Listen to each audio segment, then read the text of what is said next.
I call to order the meeting of the Finance Committee for March 13, 2025. Please rise for the Pledge of Allegiance. I pledge allegiance to the flag of the United States of America and to the republic for which it stands, one nation, under God, indivisible, with liberty and justice for all. I'd like to thank everyone for joining us tonight. Thank everyone at home for watching. A couple announcements. Same announcements I make all the time. You can shut off your phone or shut the ringer off. That'd be great. Might be a switch on the side, hopefully, if you have an Apple. If not, I don't know how to operate your phone. Yes, perfect timing. Second announcement is that this meeting is being shown live on local broadcast channel by SMAC, recorded for future internet access and entertainment. And with that, looking for a motion to open the public hearing. Elliot? Second. Okay. All in favor? Aye. All opposed? Hearing none. I have a point of order. Public hearing is now open. Yes, Dick? First of all, I'd like to thank everybody on the Finance Committee last night. I couldn't attend the meeting, and I got to watch it at home. I was so impressed about the way the entire meeting went that I feel very, very confident that when I get done with my term limit, that you guys are going to be terrific. I just couldn't believe it. Maybe it had something to do with me not being here.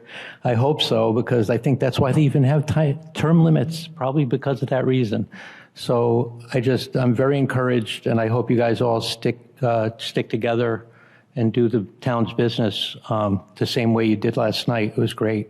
But I also want to clear up some items. There's definitely some misunderstandings about what we're chartered to do as a finance committee. We've been told throughout this entire process, for actually over a year now, that we're not allowed to ask questions about revenue. So we shared some information about the TIF that's been asked for at least 4 to 5 years now. People have been asking about this, not being able to get a clear answer. So when we got the answer back that it's not relevant, or that the material brought forward had nothing to do with town supplied information, I started to look at it. I said, you know what, let me go to the handbook. I want to find out, what does it actually say about Finance Committee's responsibilities? And you know what one of the key things was? It said, make sure you check your charter, because it's a very vanilla requirement by the state statutes about what our job is. But they say, make sure you check your charter, because there's 351 cities and towns, and they all have a different explanation as to what the roles and responsibilities of your FinCom is. So go check it out. So I did. I went and looked at Article 7 of our town charter, Section C7-14, Town Meeting Standing Committees. The committee, they're referring to the Finance Committee, shall have authority at any time to investigate the books, accounts, and management of any department of the town, and to employ such expert and other assistants as it may deem advisable for that purpose. It goes on. Various town boards, officers, et cetera. And then it gets to a sentence, because I want to make this brief. I don't want to read chapter and verse. It says, they shall also prepare estimates of all probable items of income which may be received by them during the ensuing year in connection with the administration of their departments or offices, and a statement of the amount of appropriation requested by them for the ensuing fiscal year. It directly says we, as a Stoughton Finance Committee, are entitled to ask for that information. So when we get rebuffed and we get gavelled by an angry gavel every time we try to bring it up as if it's irrelevant to the matters that have to do with expenditures, it's completely wrong. It's against our charter. The charter happens to be the highest authority in the town. Now, the charter gets its power from town meetings. So, okay, town meetings, a pretty powerful body, right? The charter dictates what we're allowed to do. It's even more relevant as a finance committee than to worry about what the DOR is saying, because that's the job of the administration, and you guys are flawless at it, impeccable. There's never a question about how we conduct our business, how the numbers get reported, whether or not we're perfect with how we run the business. There's not a question about that. We're operating in a town without policies. We happen to be the body that has recommending power on policy.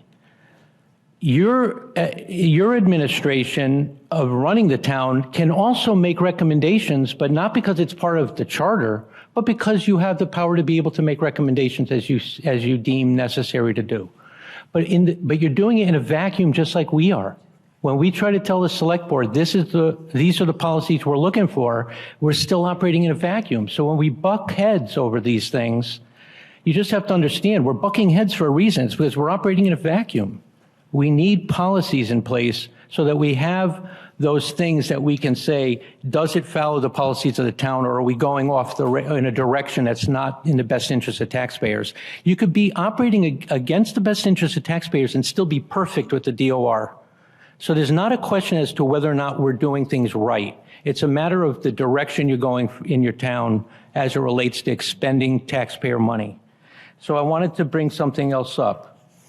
It was said that because it's assumptions or estimates, these numbers can't be discussed because it's future revenue. Well, it used to be when we used to ask, it used to be estimated in future, because nobody ever told us what the number was.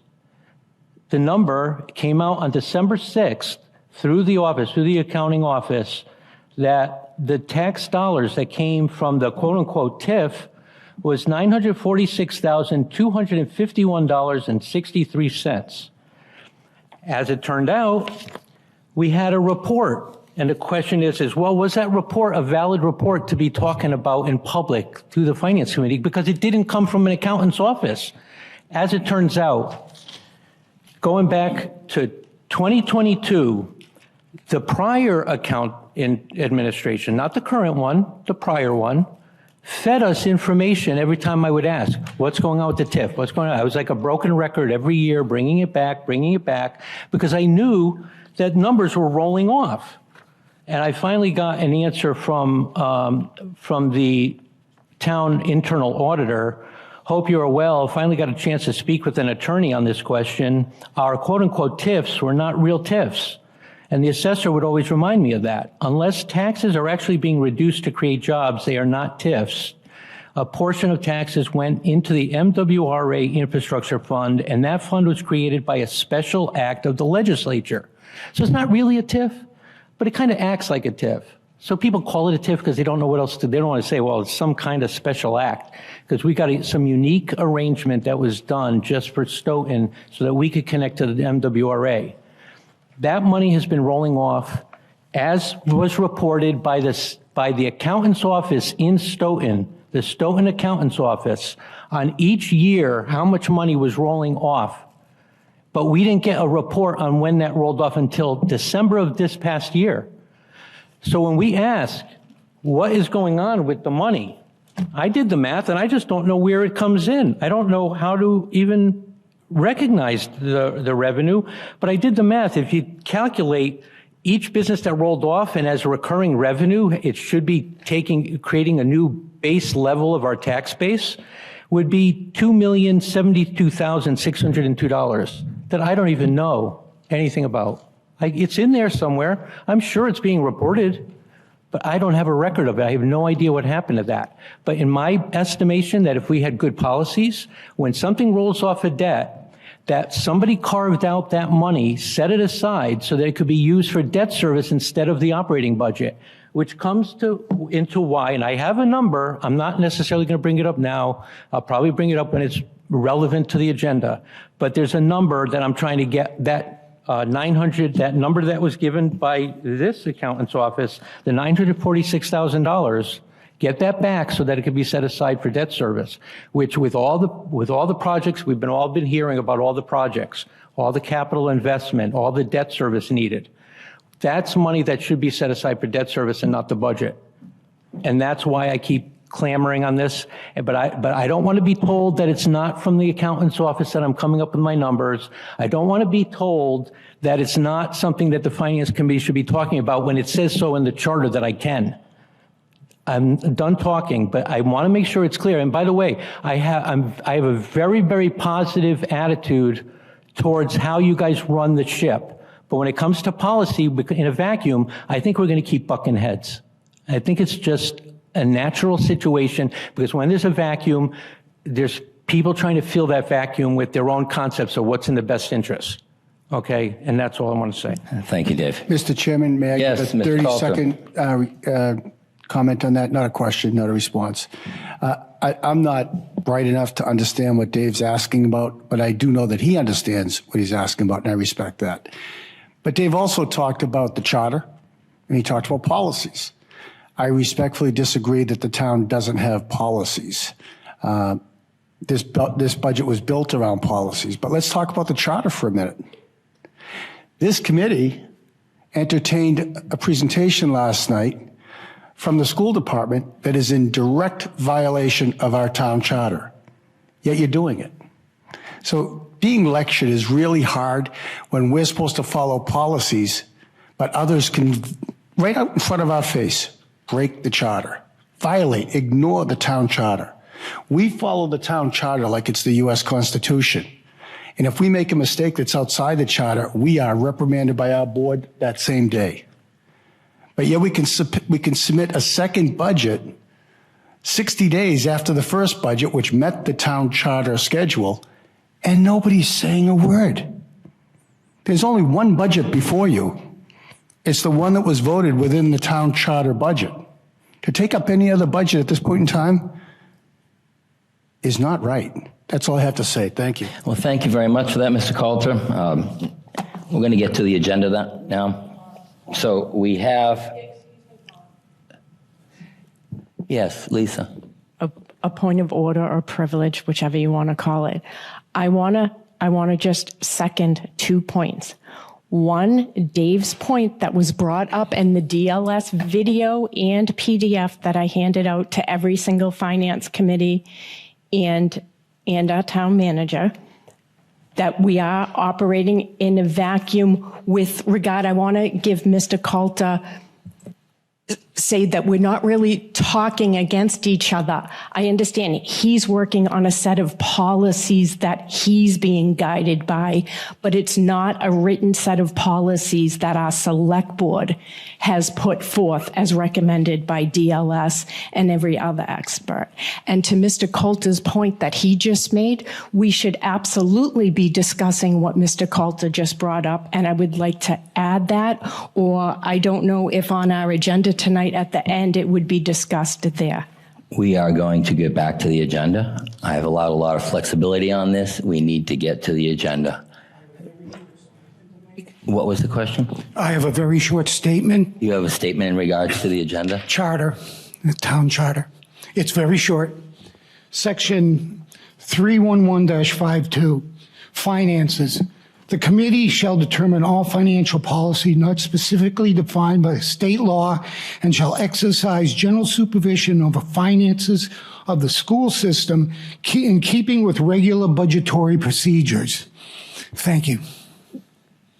I'd like to thank everyone for their lessons on the charter. I'm very familiar with it. Let's get back to the I agenda. just have a quick question for the Yes, previous Carol. speaker. In what you were reading, I don't have the charter in front of me. Yeah. Which committee were you referring to? That's all I want to know. Okay. Well, That's not the Finance Committee section, though. that's finance. There's different committees. That's why I'm asking. There's different boards.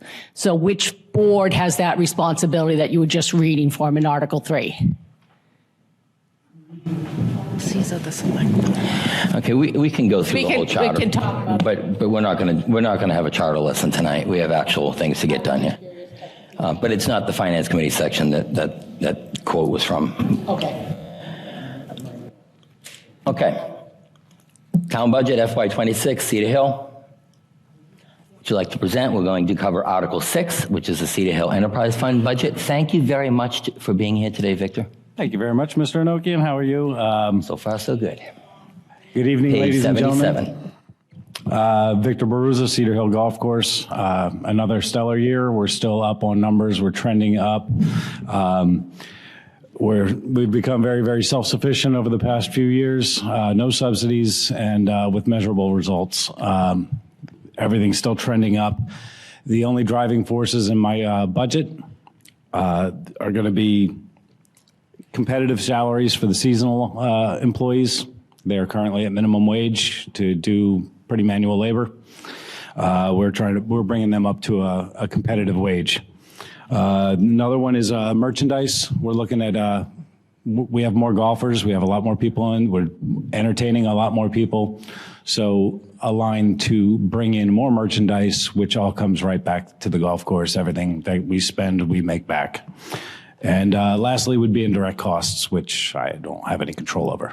So those are my three driving factors. I'm open to any questions. Well, thank you very much for the presentation. Do we have any questions from the committee? Article 6, Cedar Hill Enterprise Fund Budget. Carolyn. Free ear piercing. Sorry Carolyn? about that. First of all, as I understand, this is being completely self-sufficient and not requiring anything from the town, which 100%. All right, congratulations, because a few years ago, Right? you had promised to take that, to slowly work to wean off of the town subsidized, and it sounds like you've done a nice job there. So thank you. We've done that. We've gained quite a lot of ground, and we currently are still growing, and we don't know where the ceiling is, but we're still chasing it. Okay, how many seasonal employees do you hire, or are you looking for? We're not looking to bring it. We bring in about 3.5 a year. Okay. There's three employees that are 25 hours a week, and then we have another guy that comes in for about 10. Okay, thank you. Well, thank you very much for that. Lisa? Hi, I'm just looking to see what the reserve is in this fund. I'm going to pass that off. This budget does not have a reserve. So In the enterprise fund, is there not a reserve? You're talking retained earnings? Yeah, I'm sorry. Okay. I'm sorry, I misspoke. Retained earnings. Sorry, Okay. thank you. the retained earnings that was shared with this committee through the chair is $1,187,952, and that was certified as July 1st, 2024. I'm sorry, could you repeat that about? Of course. It's $1,187,592, and that is on the documentation that was shared with members of this board, I believe, by the chair, and that's what was certified by the Department of Revenue with the effective date of July 1st, 2024, which is fiscal 2025 retained earnings. Just a quick follow-up question. Isn't retained earnings able to be used for capital items, is my question. As we go forward into the town meeting warrant, you will see how the capital purchases are being made in relation to the Cedar Hill. And those retained earnings, on the capital purchases. And that all falls under Article 29 going forward. Thank you. Thank you very much for that. Chet, do you have a question on this? Thank you, Mr. Chairman. This has nothing to do with the budget. This has to do with you, Victor. How many hours are you working now a week? I have an assistant now, so I'm between 60 and 70. During the season, it's about 60 to 70, and during the winter, it was 40. Okay, thank you. Welcome. Thank you very much for that question and answer, Victor. Do we have any other questions from the committee? Heidi? I was surprised to notice that there's a golf cart rental line item. Do we rent those every season? We do. They're under a lease, and they on a regular basis. So do they also maintain them if anything happens? They do. So that is a key factor. We get to keep, just like leasing a car, you keep a rather new equipment. It's all maintained by them, and we don't have the upkeep on that. So if we purchased other units, we would have a maintenance line on that and probably a mechanic. Okay, yeah, because I noticed that there's other like things that, for repairing, equipment repair supplies. So that's for the machines that you use for the lawn. Exactly. Okay. Yes. All right, thank you. All right, thank you for that, Heidi. We have any other questions from the committee on Article 6? Oh, Linda. Hi, good evening. Hi. Thanks for being here. Not really a question. I love Cedar Hill. We're there all the time. You're doing a great job. Thank you so much. We're seeing the fruits of your labor. It's awesome. We I love appreciate it. We got a lot more to go. It's great. Doing a great job. Thank you. All right, any other questions from the committee? Article 6, Cedar Hill Enterprise Fund Budget. Okay, any questions or comments from the public on Article 6, the Cedar Hill Enterprise Fund Budget? Really? Nothing, okay. Okay, hearing none, we will move on to Article 29. Thank you. Thank you. Article 29, Cedar Hill Capital. Item 1 is a bunker rake for $32,000. Correct. Yes, you'll see all the backup materials in there, but basically the bunker rake will, cleans out the bunkers. It'll level the soil. It's a lot of site preparation. This machine will go out probably 6 times a week. Makes the area safer, rolled ankles, things like that, by leveling out the land or the bunkers themselves. So a lot of it's pretty self-explanatory in the backup material. So I'll take any questions. All right, do we have any questions from the committee on item 1 of Article 29, Cedar Hill Capital? Right. Item 1 is the bunker rake for $32,000. Lisa, you have a question about the bunker rake? Well, just about it's as it relates to the capital and retained earnings. So I saw that on the spreadsheet where it says from other funds. Can you just help clarify that? So the items that we're discussing right now, so the bunker rate, item 1 through 4 is flowing into the spreadsheet where you gave us how the money,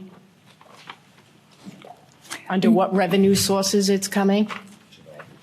You are speaking to the summary report of all the articles that I provided, and the way we have to record to the Department of Revenue is as other funds. So in this case, the article is how we run, and it's $183,000 coming from retained earnings of the Cedar Hill. So on that summary report, and that report summary, that will change as we get farther into town meeting. If things should change, that will change somewhat. But that is how it's funded, and that's how I have to report it when I report to the DOR. Just for edification, the balance after these are voted on the retained earnings will be $1,004,952.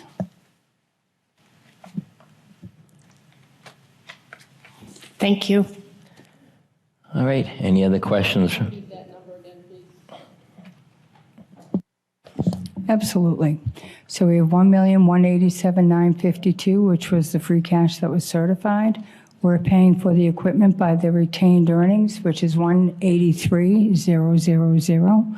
That will leave a net balance in retained earnings of $1,004,952, and that balance rolls into the next year balance for the retained earnings.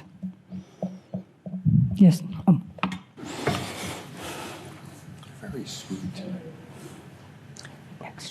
All right, thank you very much for that. Mark, you have a question on this?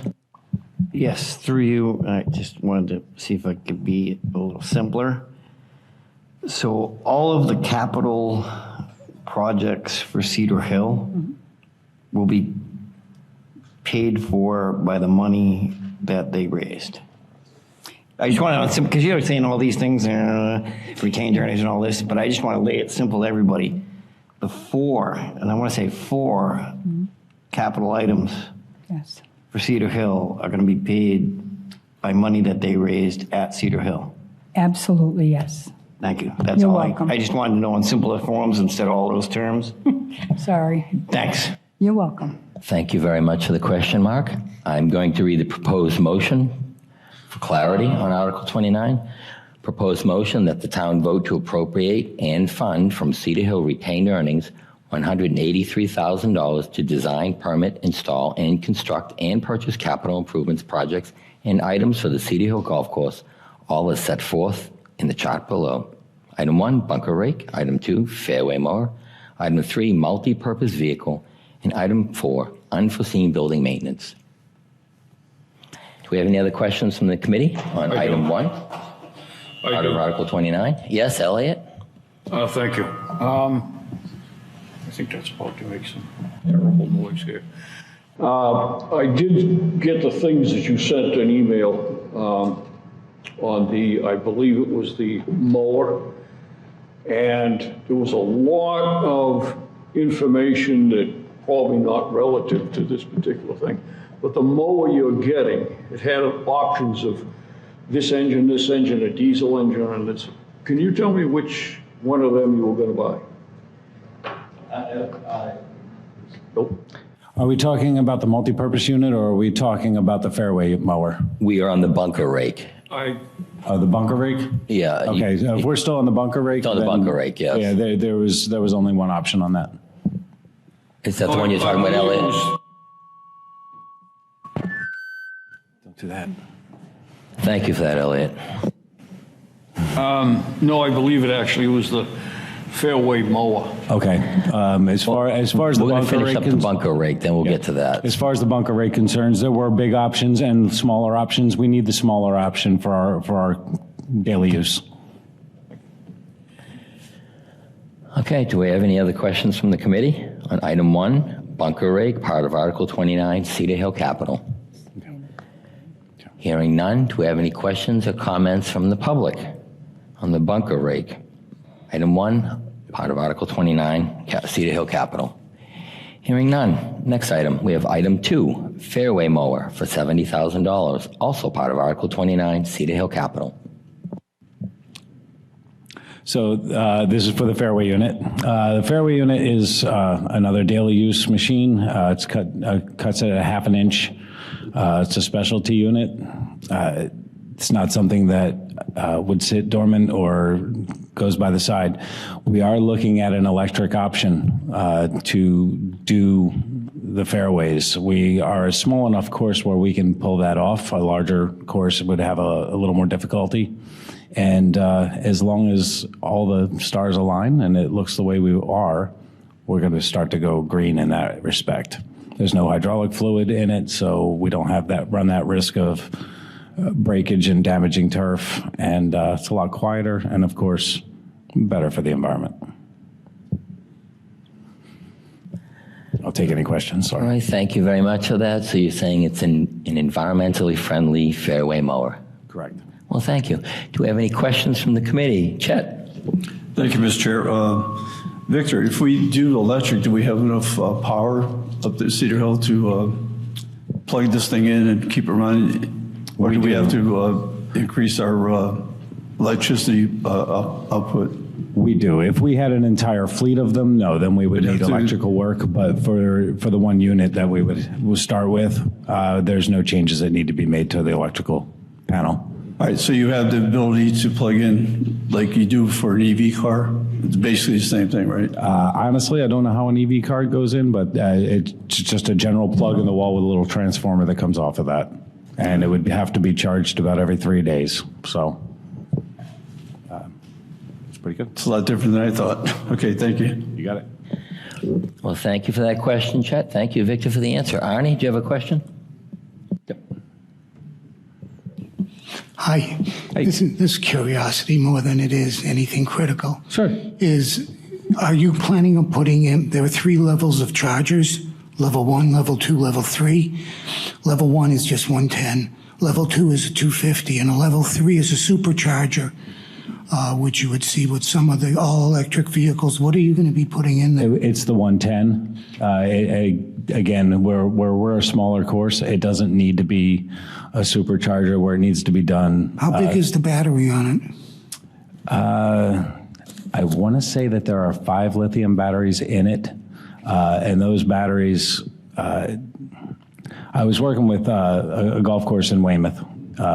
He has the machine there, and it doesn't go through the battery that fast, and especially we're on that size machine. If the machine was bigger, they're having trouble making the batteries last long enough, and then you need the bigger chargers to push more voltage in and amps. We're not in that range. It's just a 110. I have a slower 79 kilowatt battery in my car. If I plugged it in with 110, it would take 19 hours to charge. If you go with the 250, it takes about half an hour. Right. With a J1772. Correct. Yeah, we don't need to charge that fast. Okay. So, thank you. All right, thank you for that, Arnie. Do we have any other questions from the committee on item 2, the fairway mower, $70,000, part of Article 29, Cedar Hill Capital? Hearing none, do we have any questions or comments from the public on item 2, fairway mower, part of Article 29, Cedar Hill Capital? Hearing none, next item. We have item 3, multi-purpose vehicle for $56,000, also part of Article 29, Cedar Hill Capital.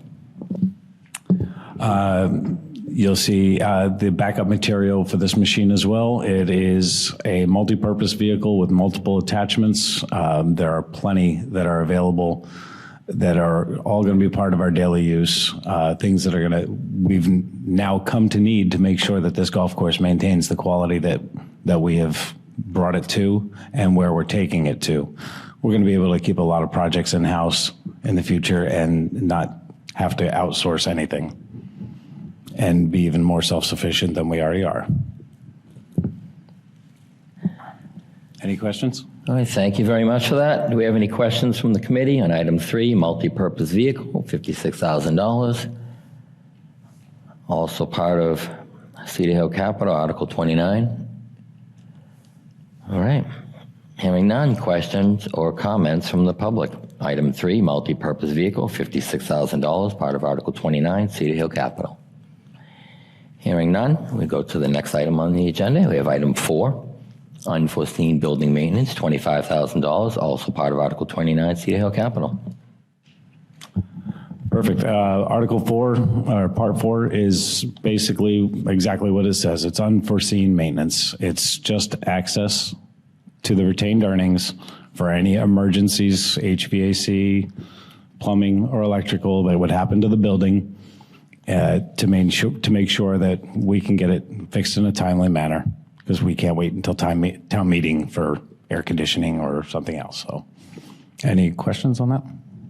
Well, thank you very much for the presentation. Do we have any questions from the committee? Dave. Yeah, thank you, Vaughn, through you. Unforeseen, I've never seen this in the Cedar Hill budget before. Is this a new thing that you're creating? Yes. Yes, David, to you, Mr. Chairman. It is a new thing based upon experience from last year.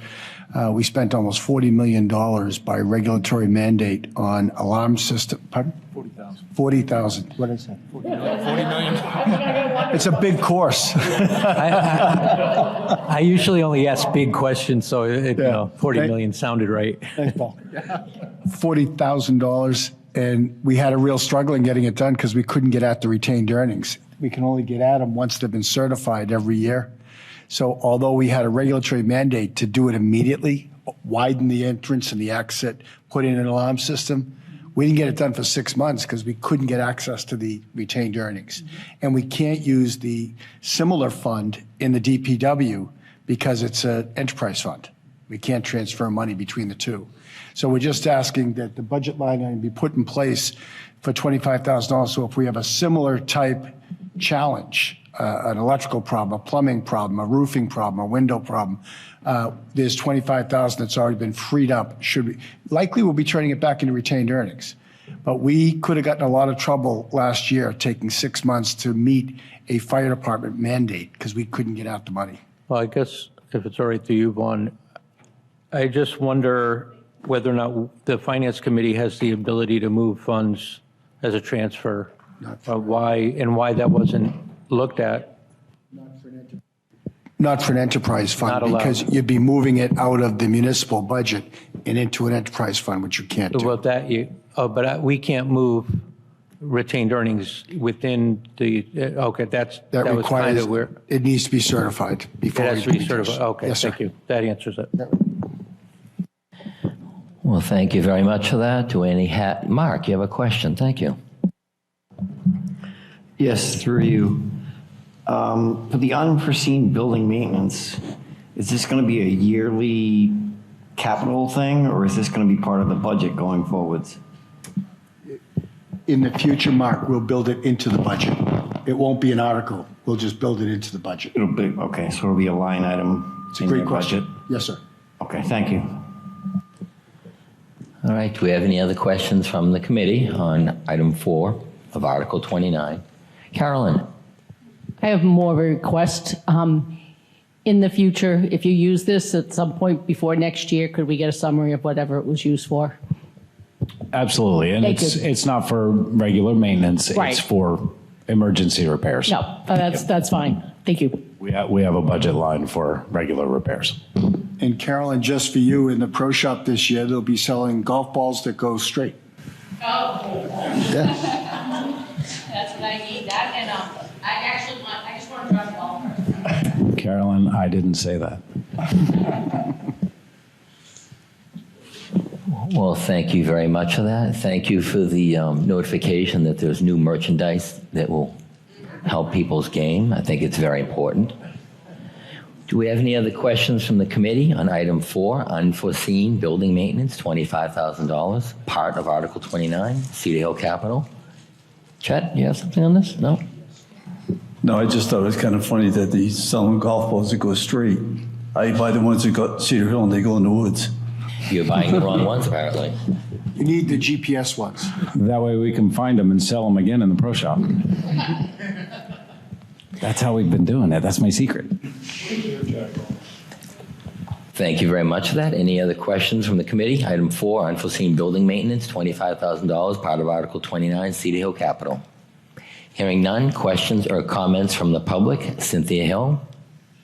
Cynthia Walsh? I was thinking Hill, Cedar Hill. Cynthia. I'm sorry, Cynthia.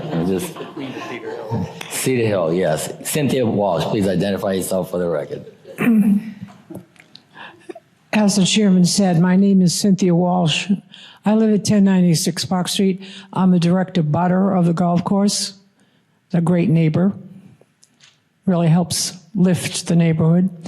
But I wanted to comment that we don't just have a golf course, we have a vendor who operates a restaurant.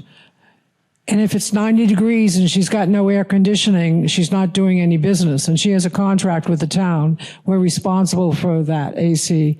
I understand a cooler went down. Anything that makes her business less able to operate hurts her business. And we have an agreement with her that we will make sure that the building is properly maintained. So it's important that we have emergency funds.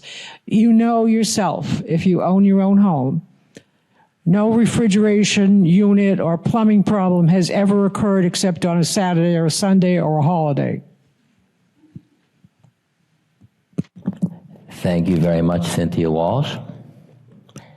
Any other questions or comments from the public on item 4, unforeseen building maintenance, $25,000, part of Article 29, Cedar Hill Capital? Hearing none. Thank you very much, Victor, for the presentation and answering all these Thank questions. you, Victor. Thank you. Thank you, everybody. Good night. Chet will be down tomorrow, I think, to buy some merchandise. You have my name on it.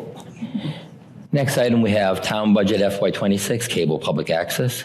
Article 10, Cable Public Access Enterprise Fund, appropriate for FY26 cable costs. All right, Dave Lurie will be recusing for the moments you're done with this. So you're done. Thank you very much, Dave. You will be recusing yourself. Thank you.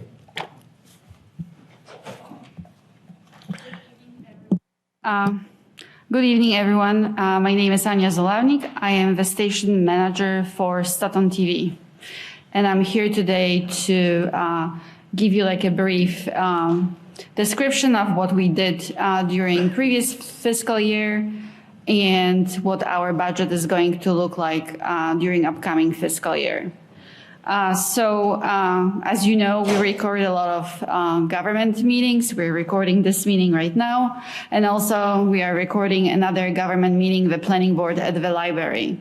So I counted all the things that we're covering this week. I actually had to do it twice because I couldn't believe it. We're recording 16 things this week, just this week. So during last calendar year, we recorded over 400 events.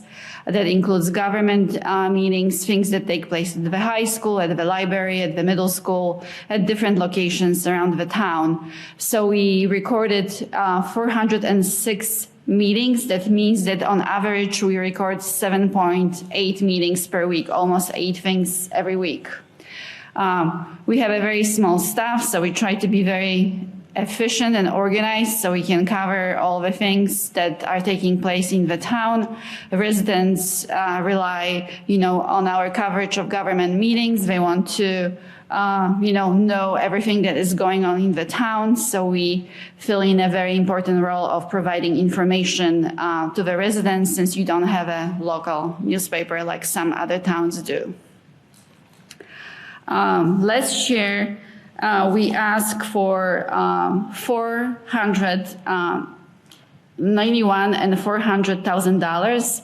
This year, we're asking for $498,000 and $771 for upcoming fiscal year.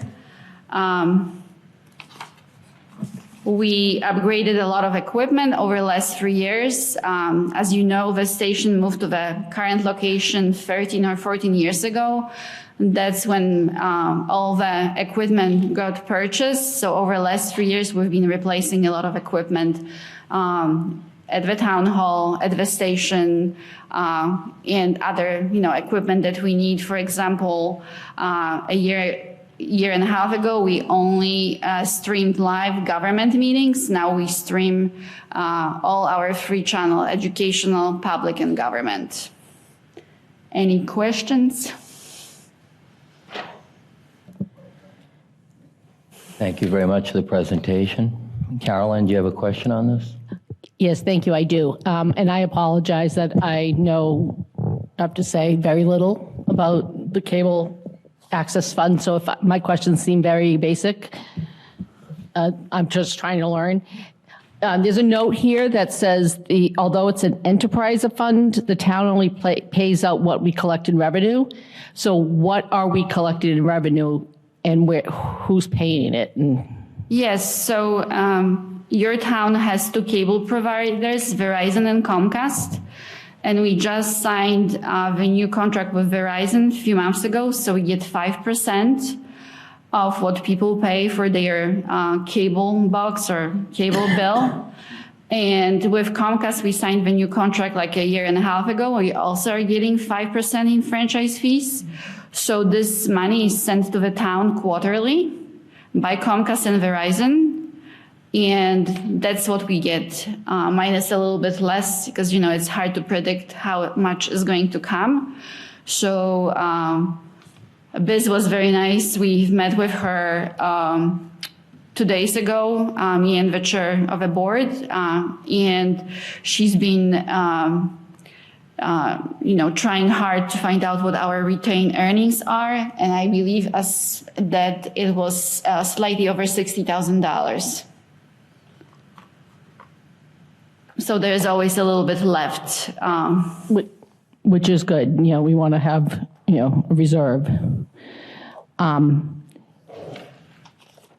I guess this is a question more to, I'm just lost in papers here. It's on page 88 for anyone. Okay, so that's it. This is the whole thing? I guess so. Okay, so then I guess what are contracted services? And do we have a list of those? Yes, so we signed the contract with the town of Stoughton. So some of the things that we are required to do is to record government meetings like school committees, select board, etc., and provide them to the public in a timely manner. So it just basically covers all the video services that we provide. I think my question is you're asking town meeting to approve an expenditure of $498,000, right? And 77.1. Yes. And I know we only expend it if the money comes in. So the town is not, the town general fund is not going to be responsible for this. But what are these services? What are contracted services that are worth $400,000? So as I mentioned before, we record over 400 events per year, including a lot of government meetings, a lot of events at the high school, at the library. All right. So do we pay you out of these contracted earnings?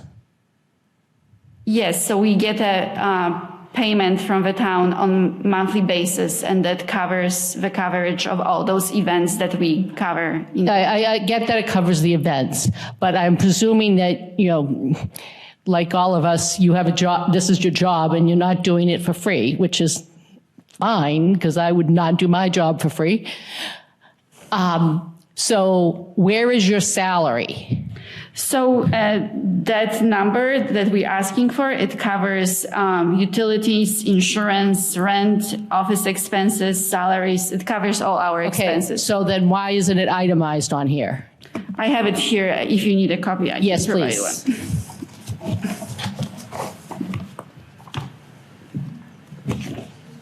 one. Right. Could you give one to everyone? Can I just ask a point of order?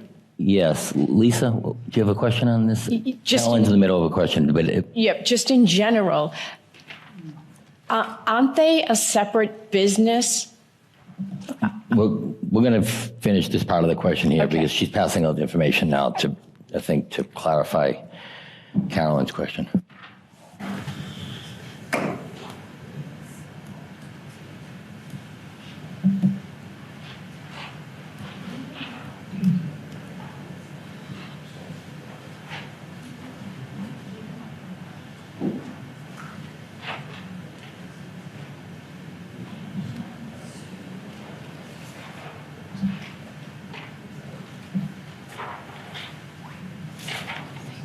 Did I give one to everyone?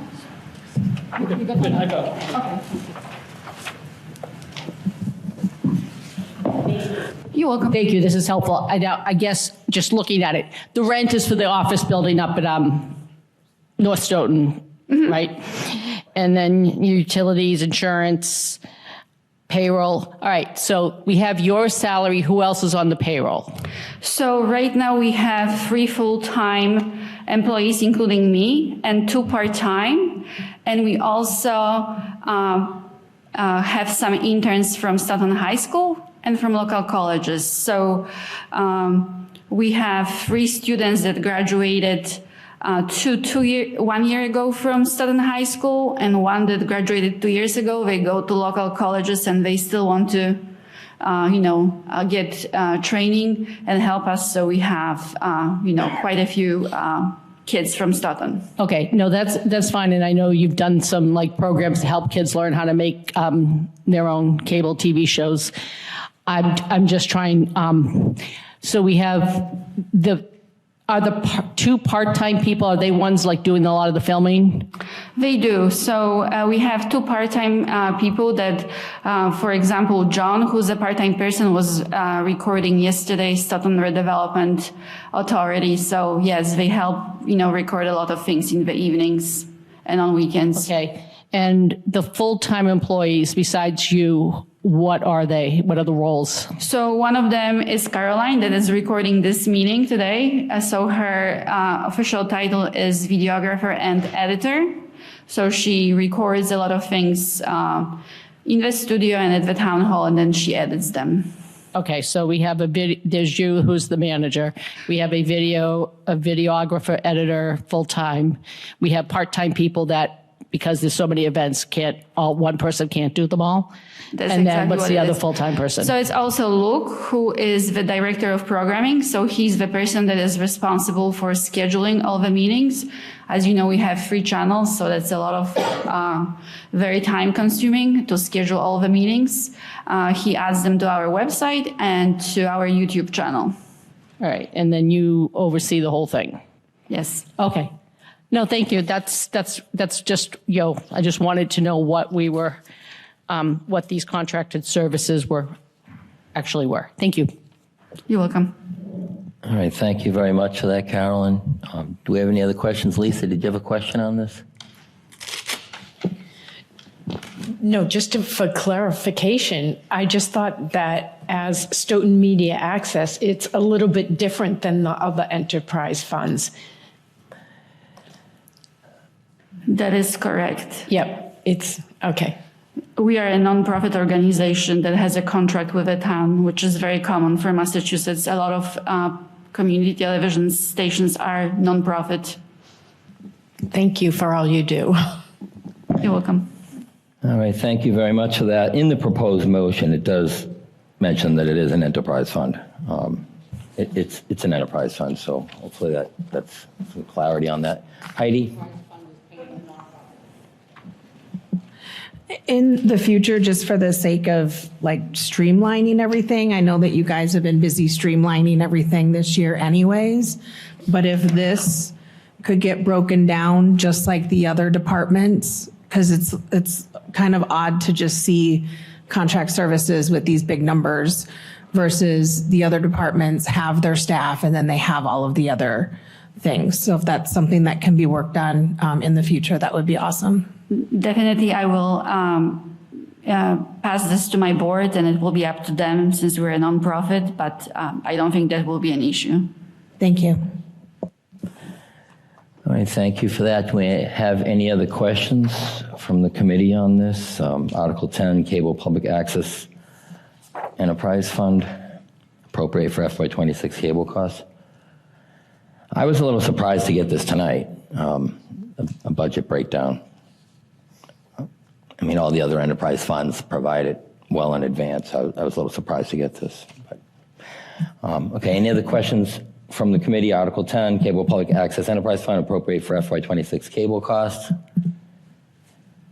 Hearing none.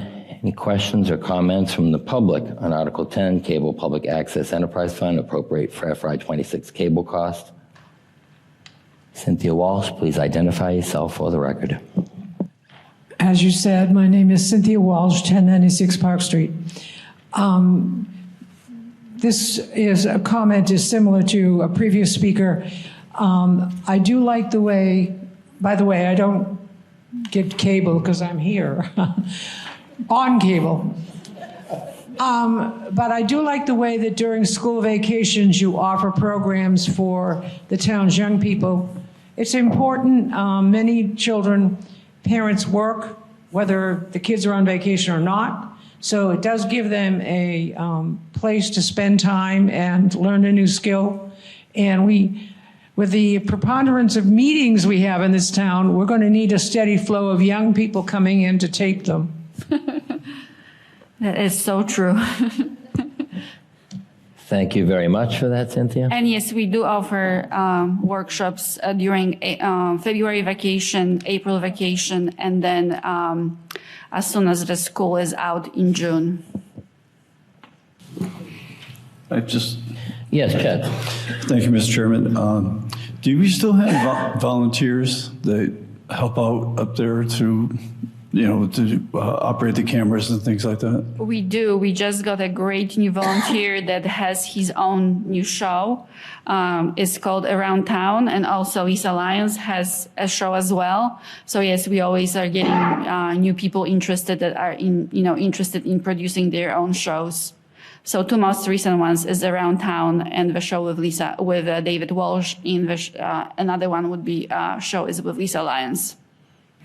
Okay, I guess that's fine, but I thought there was volunteers that went up there and actually operated the cameras, not produced, but just operate the cameras.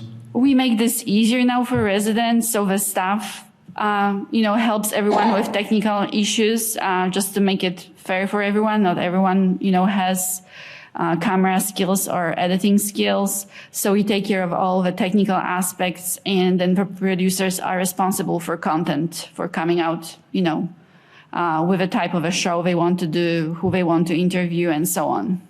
Okay, thank you. You're welcome. Thank you for that, Chet. Carolyn? Just quickly, just because I'm curious, anyone can go up and volunteer to do their own show? Yes, and I'm not necessarily planning to, so. Yeah, Sorry. I forgot to mention another person that called me I'm sorry, sent me an email 3 or 4 days ago. I don't know if you guys know them. I've met her today for the first time, Lori Jacques.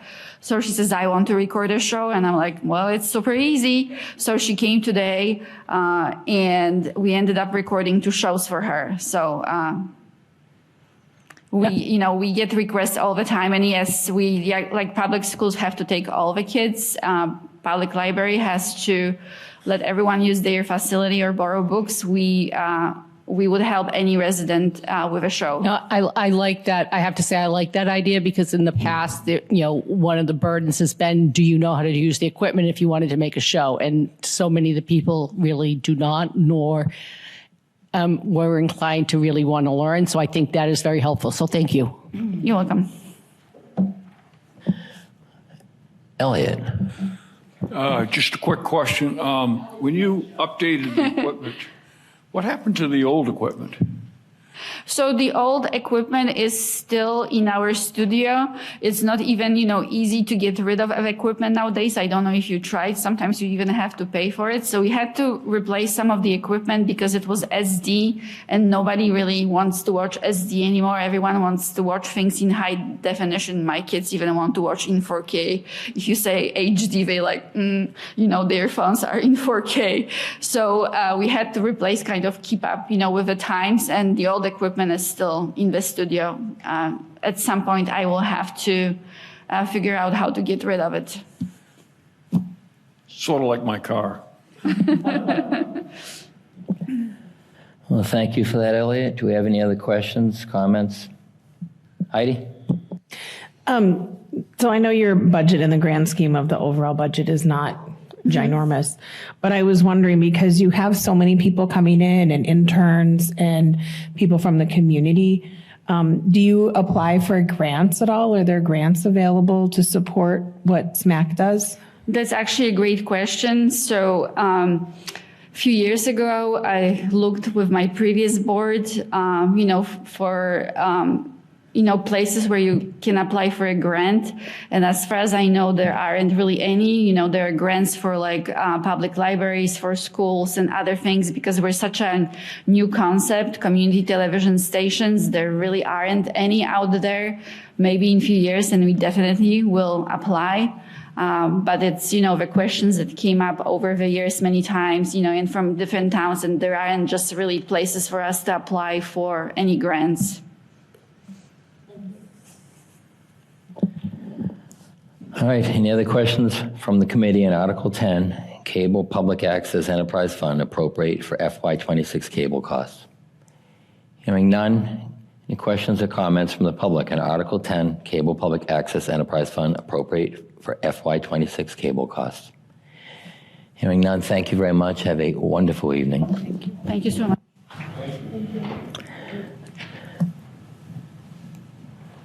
And next we have Article 17, Sunset Clause.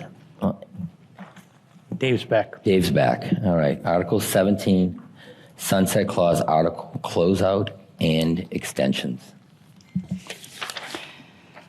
For Article 17, we have a number of projects that are ongoing, and we would like to put this before town meeting so that the contracts can actually be completed. Some of these are via engineering. We've also got Cape and Reynolds facility, and we've also got facilities for the parking lot. And the reason the parking lot's been delayed is because we had to do an engineering design, et cetera. And the sewer, of course, most of these Mark Tisdale can speak to, but this is the request that we're making. Well, thank you very much for that. Mark, are you going to speak to that, or? I didn't know if there was a segue into Mark speaking. I should or say, if there's thanking any you. questions, Mark can answer those questions.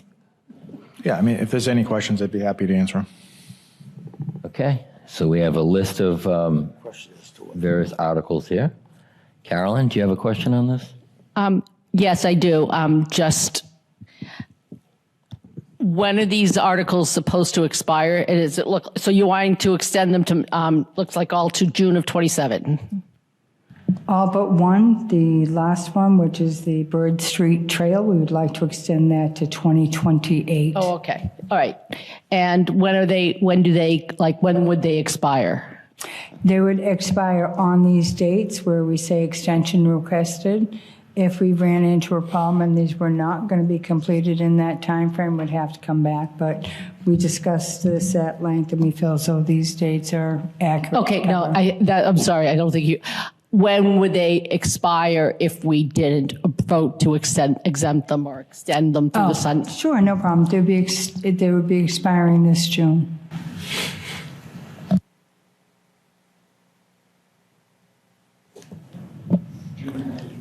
Yeah. You good with that, Carolyn? Yes. Yeah. Thank you. That's my. All right, Heidi? One of the things that is on here is lake management. It seems like we cycle through and we clean out the lakes and we're kind of like on a 4 or 5 year schedule. So what is it on here? And was there like a blip or like what happened? No, there's just, there's excess funds in that account. So when we go to town meeting, say there's a $50,000 article for lake management and it comes in at $42,000 for that particular year, there's $8,000 left. So what we've been doing is we won't go to town meeting for the following year and leave money in the other article. We'll use the money in the other article, close it out, and then go to town meeting with whatever we need. So it's a little piggyback every 3 years or so. Okay. And then I was just on Bird Street the other day with my Girl Scout troop and the trail was amazing. I didn't even recognize where I was because it was widened and it was so nice. So what other things are going on over there? Because I thought that it was kind of done. Yeah, that's a good question. That article was for townwide. It's actually not just, it's named Bird Street Trails, but if you look at the motion that was approved at town meeting, there was a little discussion, if you recall. The funds can be utilized for any trail improvements on any town-owned properties, open space properties. And our Conservation Commission is very active. They're already working on a few extra projects, Atkinson Avenue, Trail Network. There's a couple other areas. So we'll use those funds for that. Okay, thank you. Yeah. Do we have any other questions from the committee on this? On Article 17, Sunset Clause, Article Closeout and Extensions? Oh, I have a couple of questions on this. Are these projects all completed and this is money left over and we're trying to keep it open for other projects or no? And the reason I'm asking is because you specifically mentioned lake management. I'm still looking for the lakes. And Bird Street, but I didn't know if that was done or not. Yeah, so Bird Street's 100% complete, the Bird Street Trail project. But again, the way the motion was written, the funds can be utilized for any trail improvements in town. So we're going to utilize those funds for other improvements in the future. Okay. They're coming soon. What's Perfect. that? Yes, exactly. So these projects are completed and these are monies that are left over that we're trying to keep live, call it, in order to use for other. The only one, Vaughn, is that's not complete, but the design has been prepared is the DPW parking lot, I believe. They're going to be doing stormwater management improvements in the parking lot. What we're doing, instead of ripping up the whole parking lot and doing new drainage and all that, we're also now looking at the fuel pumps because they're pretty old. I don't know if you ever went by there, but it feels like you rewind back to 1980 because the numbers go around with the metal and all that. You can hear it clicking. So the fuel pumps are at the point where let's not just rip up the parking lot and the drainage and forget about the fuel pumps, right? Because we should probably look at that now. So we're going to hire an environmental engineer to look that deals with fuel pump designs, look at that, get that upgraded, and do it all at the same time. All right, thank you very much for that. Dave, do you have a question? Yeah, thank you, Vaughn, through you. I have a similar question to what you're talking about. All right. So we always talked about the lake management, which is a pond management. We could joke about that all night, but that's something that you have to keep carrying over because it's a maintenance thing, but you can't keep it in maintenance because then you couldn't carry it past June 30th. We always had that close, the close of the budget year problem, and that's why we always used articles. So I totally get that one. That's an easy one. The other ones aren't as clear because they were projects that started and finished. It's not like they were maintenance projects. They were specific. They had a specific scope, deliverable, then it's done. Now we're closing the book. So I think what I'd be looking for is if you needed the money, what's it going to be used for? Is it just to hear that it's, I mean, maybe I'm just not understanding, but like on the trail question, but I would also ask it about like the parking lot question. What specifically are we talking about? Because usually when you ask for an appropriation, which is really what this is, isn't it? It's reappropriating money that was already appropriated for something else, right? No? No. So what happens? I mean, It's just with the money? keeping the project open to finish the project. Or essentially, the town meeting votes for the motion, right? So it's essentially to follow through with what the motion is. Four out of 5 of those projects is exactly the way it's worded. Like, for example, DPW parking lot, it's for a parking lot at DPW. But I just explained the reason why we're extending that, because we're looking at the fuel pumps. Lake management has some excess funds in it. Yeah, that one I totally get. Yep. Yeah. Bird Street Trail Network, the motion that was approved at town meeting is and there was discussion about it, that the excess funds would be used for other trail improvements in town. Oh, the article itself was open-ended. It wasn't locked into just that set of trails. This is a little misleading because this is how we labeled it in our accounting system. We called it Bird Street Trail, but the article motion is for any trail. Oh, So, okay. yeah, So so that I answers can't that. speak for how the thing It was totally labeled. answers but- it. So I think if nothing else, probably we need to hear that again at town meeting so people aren't confused the way we Yeah, were, right? I can see how that could be confusing a little bit. Okay. All right, thank you. Well, thank you very much for that. Lisa, do you have a question on this? So on the DPW situation, that's $206,600. So that's, as you stated, so in October 2020, that was an article that town meeting passed. And that is that leftover money or something that was approved in that meeting was not completed since the year 2020? Right, so And, that's. and can we just pause that for a second? So you'll probably gavel me, but then that leads me how other articles roll over. Like a different appropriation gets absorbed into a completely unrelated. So this article is not getting absorbed into anything else other I than get what that. it's used Yep. for. The project that particular project is started, it's designed, like I just mentioned. But because we want to we want to do it right and look at the fuel pump, it's only the right thing to do. That makes, no, I totally it's get that. just, So is this like leftover money and you're saying, well, wait a minute, we have, the project we originally appropriated didn't cost as much as the article appropriated, so let's use that money to do another piece of the project. Yeah, we haven't finished that entire project. We just did the design. So before we actually go forward and pave everything, which this covers paving costs, putting pipes in the ground, drainage pipes, constructing a detention basin, things of that nature. Before we do all that, we don't know how that would impact the fuel pumps. So we want to do it the right way. We're going to look at the fuel pumps and then continue this project once we know it works with the fuel pumps. I guess I'm just surprised that a project like that would take over 5 years, basically. Okay, thank you. All right, thank you very much for that. We have any other, Heidi? Back to the DPW parking lot.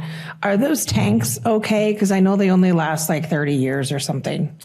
Well, that's the question we need to get answered. We want to evaluate the whole system. Okay, gotcha. And then, thank you.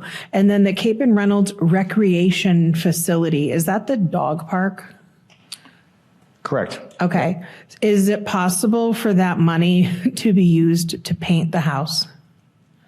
That house looks so sad. The projects, so these are the questions where are going to come up. The project's 99% complete right now. Everybody knows it's been pretty much there. It's just still ongoing. It's right at the end.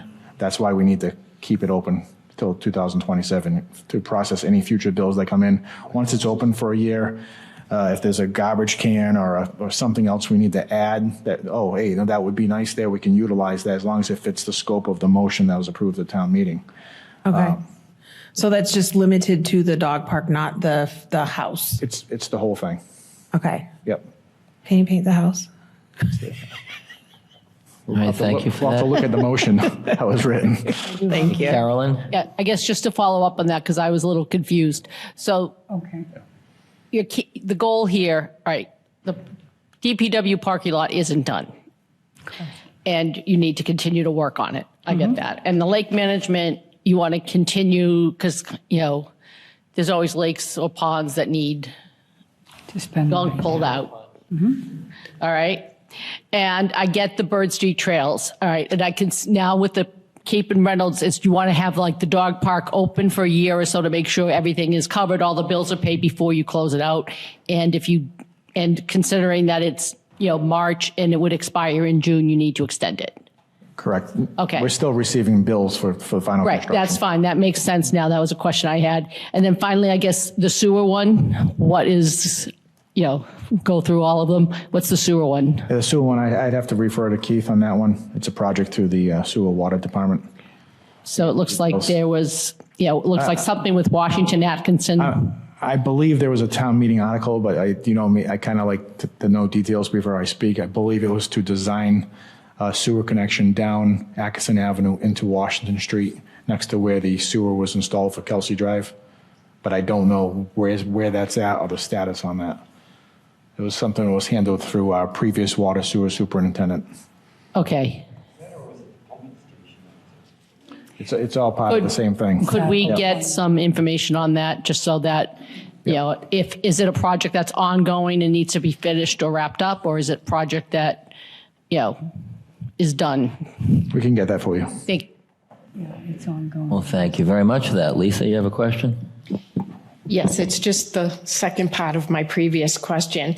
So since we are talking about the sunset clause, is the sunset clause with regard to utilizing previous monies that was appropriated at town that I know in previous town meetings, we've seen an article, it's going to get paid with project this, plus project this, plus project that.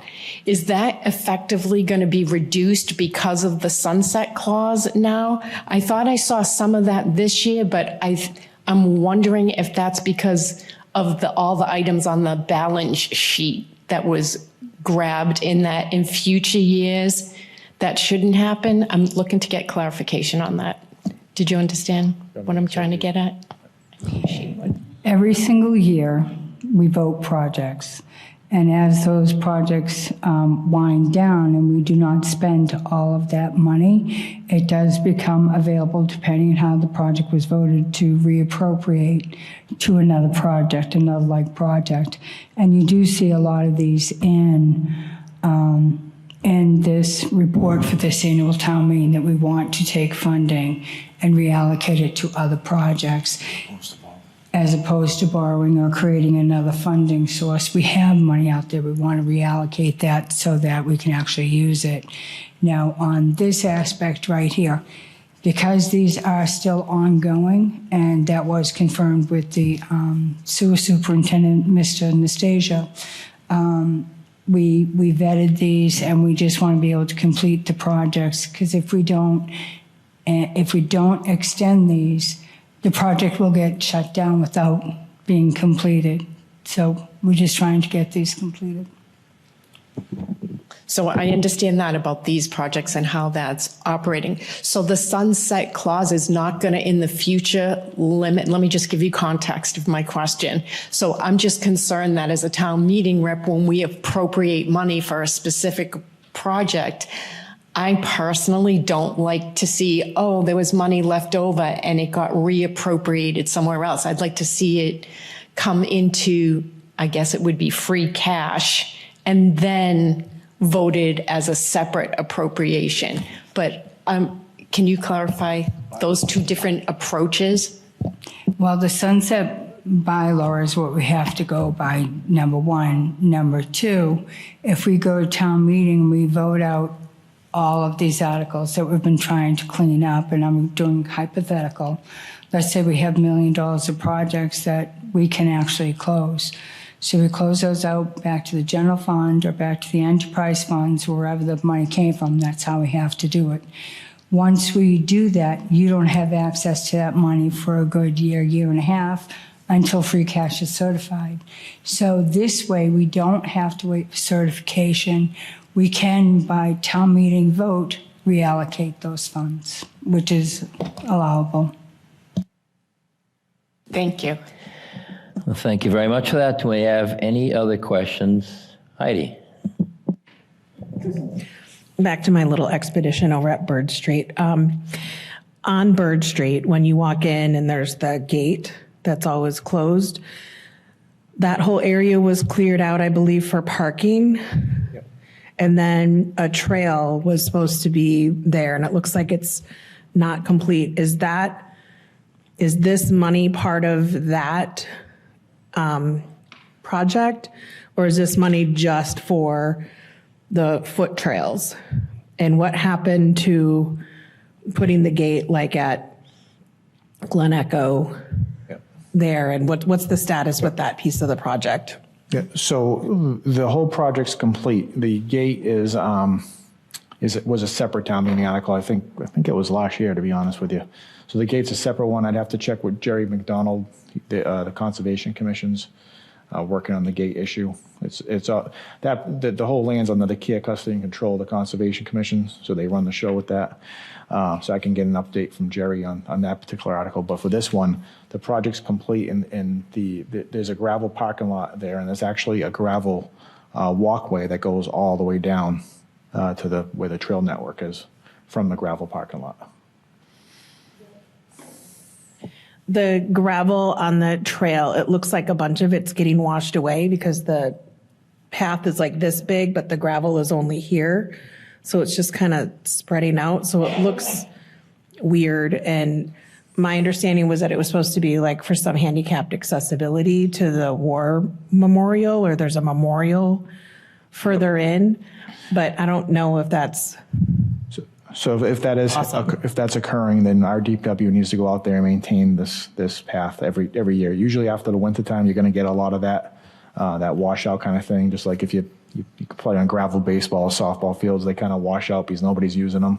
But this spring, if it's washed out, it's supposed to be accessible. So we'll have our DPW go out there and fix it up a little bit. Yeah. Okay. Thank you. Yep. All right, thank you very much for that. Do we have any other questions from the committee on Article 17, Sunset Clause Article Closeout and Extensions? Hearing none. Questions or comments from the public on Article 17, Sunset Clause Article Closeout and Extensions? Hearing none. Thank you very much for the explanation on this. I'd like to take this moment to remind the public that we don't have any lakes in Stoughton. Next, we have Article 21, rescind unauthorized and unissued borrowings. Thank you, Mr. Chair. Article 21 is exactly what it sounds like. Over the course of years, we authorize borrowing for certain projects. We don't always take down all of the funding because we don't need it. So in order to free up our credit rating, we need to go in and rescind borrowings that we will not be taking. The first one is land acquisition for Glen Echo. We've had that land for a number of years. We did not borrow all that money, so we are requesting to rescind. All this is housekeeping. That's it. So it comes off of our credit report. We're no longer requesting that. Muddy Pond replacement well and facilities, same thing. The high school building project on exempt debt, That's the big one. That's $5,023,325. We did not borrow that funding, and we cannot draw down on that funding for any other projects because it is specific and it's debt excluded. So traffic study, police station repairs and grounds, Dawes School stormwater runoff, Park Street sewer planning, Pratt's Court well and testing, water main upgrades and improvements. And one of these is just $682, but until we vote to rescind the borrowing, it always stays on the books. So this will free up our borrowing capacity by $5,526,961.29. And this was vetted. We vetted this through our bond counsel and our financial advisor. So it's good for the town to close your revolving accounts, so to speak, your credit cards, because that's what these represent. Any questions? All right, thank you very much for that. Do we have any questions from the committee on Article 21, rescind unauthorized and unissued borrowings? Lisa? Hi. So I just want to clarify as much for me as for the public. So this is not the same as debt inside the budget because it's unissued borrowing. Is that a correct statement? That is a correct statement. Okay. Thank you. You're welcome. All right, thank you for that. Any other questions, comments from the committee? Heidi? So with the high school building project, does that reflect a $5 million? Does that mean we saved $5 million when we built the high school? And also, if this is going to get dissolved, does that mean the high school building project committee is also going to be dissolved? As far as the committee is concerned, I would imagine that they would have already dissolved, but that's not my purview, my role. What we're doing is we did not borrow $5 million. So the project came in $5 million. I believe it did come in $5 million less than what we had originally anticipated. So that is what that's for. It's just closing a credit card account is the easiest way to equate it. I'm sorry? No, it cannot be used for any other project, period. So, yeah, thank you. I remember that the high school budget, the building was under budget. So it's nice to see that it's going to be retired. Yes, ma'am. Any other questions from the committee on Article 21? The high school came in $5 million under budget? We did not borrow $5 million. As far as the project itself is concerned, I don't have the exact costs and everything, but I believe you had borrowing authorizations up to $124 million, I believe was that project. So we didn't take it all. And whenever you have that, your MSBA, I'm going on, but your MSBA reimbursement funds also impact what you get from your borrowing. All right, great, thank you. Any other questions from the committee? Article 21, rescind unauthorized and unissued borrowings. All right, hearing none. Any questions or comments from the public on Article 21, rescind unauthorized and unissued borrowings? Okay, hearing none, thank you for that. Going to Article... Oh, Cynthia Walsh, please identify yourself for the record. I mean, I can't be heard until I'm recognized, so. I'm sorry, I didn't see your hand up. Cynthia Walsh, 1096 Park Street. Does this mean, since we didn't borrow that full amount, that those of us who are paying for the high school, are we going to lop off a payment and not only pay for 19 years, or? No, what it just means is that you didn't borrow the money. So it doesn't reduce your payments because what you're paying on for your debt schedule is exactly what you borrowed. Shucks. Thank you very much, Cynthia Walsh. Any other questions or comments from the public on Article 21, rescind unauthorized and unissued borrowings? Hearing none. Next item, Article 20, deposit to fire apparatus stabilization account. Mr. Chair, to the members of the committee and the audience, the deposit to the Fire Apparatus Stabilization Fund, we know we have a large commitment that we will be making to purchase a ladder truck for $2,250,000. And what we have is we have the motion to authorize borrowing so that we can enter into the contract to start the process for the fire truck. That takes 4 years. In the meantime, we would like to commit that we will be paying for this in cash at the end. We want to continue to put stabilization free cash, one-time funding sources into this fire apparatus fund to reduce any borrowing costs that we may have. So if we don't take, we have 2.25 in the authorization, but we've already got $1.15 million to go towards it. So if we have to borrow the difference, we only borrow the difference and we spend from here to cover the rest, and it reduces the borrowing that we have to take. All right, thank you very much for that explanation. Do we have any questions from the committee on Article 20, Deposit to Fire Apparatus Stabilization Account? Arnie. Hi. Is this different money? Because from memory, I understood we would be giving them a deposit of, correct me if I'm wrong, $95,000 or somewhere in that vicinity. And is when we give them that money, is it going to come out of this money, or is that a separate payment? We will not actually be putting a deposit down on the vehicle. The contract will be secured by our authorization to borrow. That will be our security. So we will not be putting down a deposit. And I believe when we first spoke about this, that did come up. And I may have misspoken at that time with Fire Chief beside me, so no deposit. Well, it's just something that I thought I had heard from the Fire Chief. Okay. Through you, Mr. Chairman, you did hear that. Biz whispered that into my ear, and I made the mistake of repeating it, and it was a mistake. We don't have to put down a deposit. That when we appropriate the debt and they see that the debt has been approved, that's our purchase order. They'll start building it. It's a 38-month process to build it.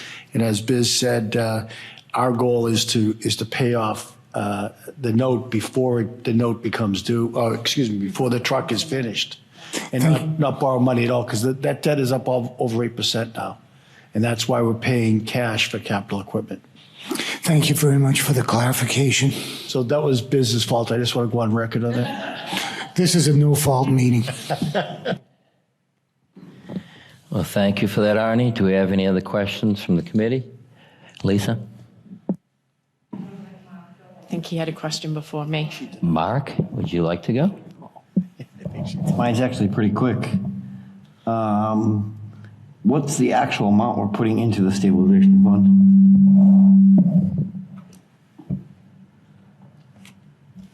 The Fire Apparatus Stabilization Fund, which is noted in Article number 20, we would like to put in $1,150,000 for the purpose of the ladder truck. So $1,150,000? Yes, sir. Thank you. You're welcome. All right, thank you for that. Do we have any other questions? Lisa? Hi. Okay, so I have two questions here. So I understand, if you can just help me understand, I understand on equipment is more expensive than other kind of debt, which is why you want to use free cash for something like this. So can you help explain for not only me, but the public, what type of debt do we want to hold within the budget that I'm presuming, and correct me if I'm wrong, would be less expensive, less of an interest rate? What we want to look at is the long-term construction debt. road projects that are being repetitive, I think 2.2 million each year. Water infrastructure. So those types of things that are more a long-term debt, not a short-term debt. So- Or schools, or all the other bigger things on that Big. capital list. Got Exactly. it. We have- Long-term projects. Okay. I want to focus on that. Thank you. And then the second part of that question is for stabilization funds and the type of stabilization funds. And I apologize, I sent the request very late today asking for a spreadsheet. What are all our stabilization funds names? The balance of 2024, what we put in 2025 for fiscal year, which is our current fiscal year. And then that's gonna, and then I did 2 columns. I know you gave a spreadsheet last night that showed the proposed amounts for the annual town meeting and then the special town meeting within. So the reason why I want to use that spreadsheet is because it would be, and correct me if So I'm wrong. Lisa, is your question how much is in the stabilization account for the fire apparatus right now? Is that your question? That plus our other accounts, and it's how it ties into the other stabilization funds, which are, that are coming, that are coming up, that I saw on articles from, that the select board closed, I believe it was this past Tuesday. So there's questions, and this is for new finance committee members, it's for the public to understand how this works. So the question is, what is in the fire apparatus stabilization account, right? No, it's asking what are all our stabilization accounts, including this, of which this fire apparatus would be one. It's like using those pencils you were talking about the other night and actually connecting some dots with those pencils. Mr. Chair, Yes, would you like me to speak to this? sure. Okay. As of February 26, 2025, we have the OPEB trust fund, which has a balance of $456,959.08, and I believe this report was passed out last night. I was not here. The Building Stabilization Fund has a balance of $2,164,888.09. Fire Apparatus Fund has $7,166,785. Special Education Stabilization Fund has $216,414. And General Stabilization has a balance of $79,26523. At this town meeting, which is the topic that we're speaking tonight, we're recommending, in the annual town meeting budget, general operating budget, we are requesting to transfer $100,000 into the OPEB trust fund. It's a trust fund, but it's also looked upon as being a stabilization fund. The second item that we are proposing at this annual town meeting is $1,150,000 that we just discussed. That would be for the fire apparatus. And the final one would be Capital Equipment Stabilization Fund, and we're proposing $1 million. And each one of those, we, from free cash, would be $2,150,000 proposed at this annual town meeting. Okay, so in fire apparatus, which is where we are, what's in the account right now? 71,667,85. Okay. 71,667 is in the fire apparatus right now. Correct. 71,000. If it was 71 million, it would be an entirely different discussion. I mean, That's only when Tom's, if you ask, Tom, you get an extra 3 zeros. So Article 20, do we have any other questions from the committee on Article 20, deposit to fire apparatus stabilization account, which we just heard currently is $71,667.85. Any other questions from the committee? Dave? Oh, Ian, I couldn't see it on there. Thank you, Dave. Thank you, Chair. Through you, I just want to kind of understand a little bit. with the fire truck, and this may be kind of more of an academic question, but it says that we're planning to pay for the fire truck through cash because it's cheaper. The interest rates are very high.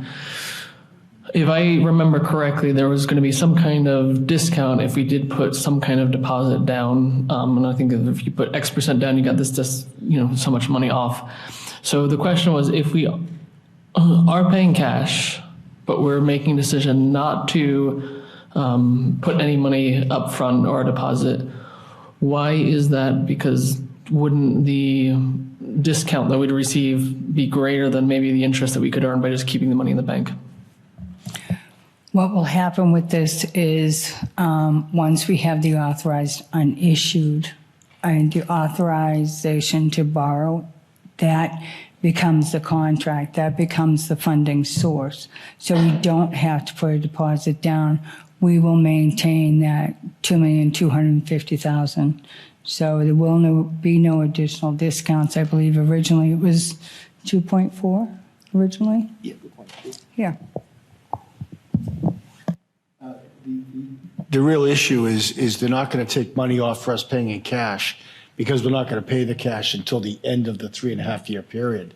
The other question is that what they will do is lock the price in. So it's an anti-inflation move that we're authorized to borrow now. That stops the inflation meter. And then we earn interest on the money, and then we pay it off in full without ever paying a dime of interest. Thank you.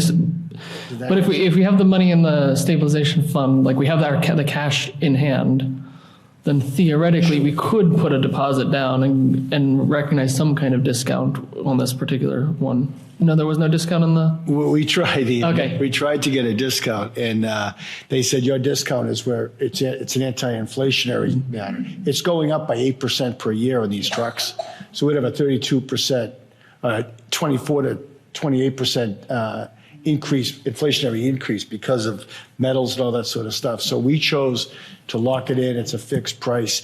And the reason we're not giving them a deposit towards it is we get no benefit in return. So we're putting it in a CD and getting interest rate on it. So we will earn substantial interest rate within that 3.5 years. Thank you. Yeah, I think I was misunderstood about the discount, so it makes perfect sense. All right, thank you very much for that. Any other questions? Arnie?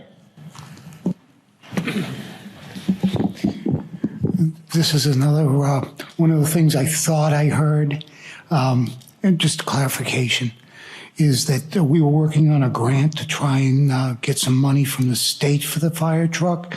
What is the potential for a grant? They got money years ago for a similar investment. The money for fire apparatus with the state right now has dried up to the point that the biggest grant we got last year were for some fire hoses. So the money has dried up in that particular state category. I get it. Thank you. All right, Lisa, you have a question? So I just want to reference back the spreadsheet where you gave us the balances on the stabilization fund, and you said for the ATM and the special town meeting. Can you update the spreadsheet with the articles to include the special town meeting and where that money is coming from? Like on that spreadsheet, that 1,150,000 article, which is the fire apparatus that we're talking about, is coming from free cash. But that 100,000 for the OPEB, which is for the public, is, I don't know what the O stands for, but it's post-employment benefits. I didn't know what that was to begin with. So the other, thank you. Okay.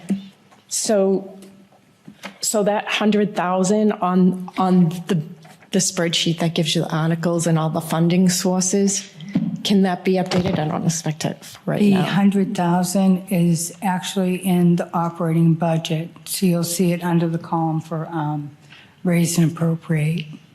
Right. It's just easier to track if the spreadsheet on that lists all the stabilization tells me how it's being funded. What you want to do is go to the general operating fund, and that's Article 14 in the special annual town meeting. It's within those lines. All right, Do we have any other questions from the committee on Article 20? Elliot? Thank you. Elizabeth, if we had to borrow money today, about what interest rate would we be paying on? Not a hard number, believe me. With municipalities, we have to go out to bid. And right now, the interest rates have not dropped. They're still in the 5% range. And I would have to go back and I'd request an estimate from our advisor, but I would stick 5%, and this type of equipment would be a 10-year note. So 10-year note at 5% over that amount of time can add up very quickly. Yeah, I know. Thank you. Mr. Chairman, could I add to that, please? Sure, Mr. Coulter. Elliot, there is a lot of factors in that as well. When you see our special town meeting warrant, you're going to see that we're taking this windfall of free cash and we're either paying in cash for capital equipment that's got a high interest rate, or we're putting it in our savings accounts.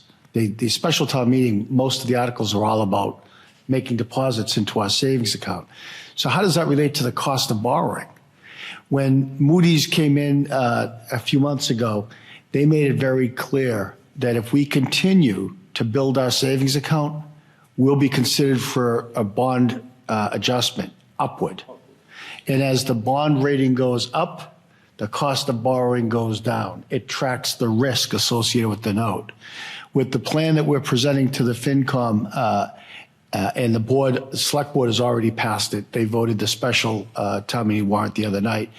It is making a huge commitment to loading up our savings account, avoiding debt, and the savings account balance, the combined saving accounts balance is north of $18 million. It will be the highest it's ever been in the town of Stoughton history. And that will impact our bond rating. All right, thank you for that. Chet, you have a question? Thank you. Thank you, Mr. Chairman. I just have one question. The previous speaker was talking about what the fire chief had spoken about, the grants and things like that. So we're authorized borrowing, but we're not going to pay for it for 4 years. And we're trying to put $1,150,000 into the stabilization to help pay for this when it does come to. But my question is, in 3.5 years, things could change. I mean, the grants might be coming back. Maybe, I know the fire chief mentioned that he did say that hopefully we won't have to pay for the ladder truck. So I'm hoping that's true. But if the grants come in, the money we're putting in the stabilization fund, would that go back into free cash, or how would that go back? I mean, if we don't. Can we vote it out of stabilization? No. So first of all, I think Biz would tell you it would go back anyway, but what we'll have, let's say we get a grant for the $2.2 million.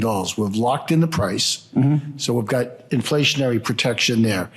Let's say we put in $1.1 million this year and $1.1 million next year, and we've got the amount. Now for 3 years, that's earning interest at a probably 5% over that 3-year period. At the end of that, if we get a grant, Biz can give you the mechanics as how it goes back into the Treasury, but it can go right back into the Treasury. I'm sure she's going to give you some complicated way. No, Of course, I'm going to give you a complicated way. If we get the grant funding, then we're not going to be using the free cash funding. Right. So what will happen via town meeting, we would vote to take that $1,150,000 and vote it back into the general fund, and it would close out to the subsequent free cash. Right. That was my question. Correct. Right. Okay. Thank you. You're welcome. It's nice to have cash. Thank you. You got a couple bucks I can borrow? Thank you very much for that, Chet. Lisa? So just to pick up on what you just said, we can vote it as town meeting reps. Is this a correct statement? It needs to go through the general fund, or is it written in a special way as an article How does it get into free cash through the general fund is my question. Let me give you the mechanics of it. Thank you.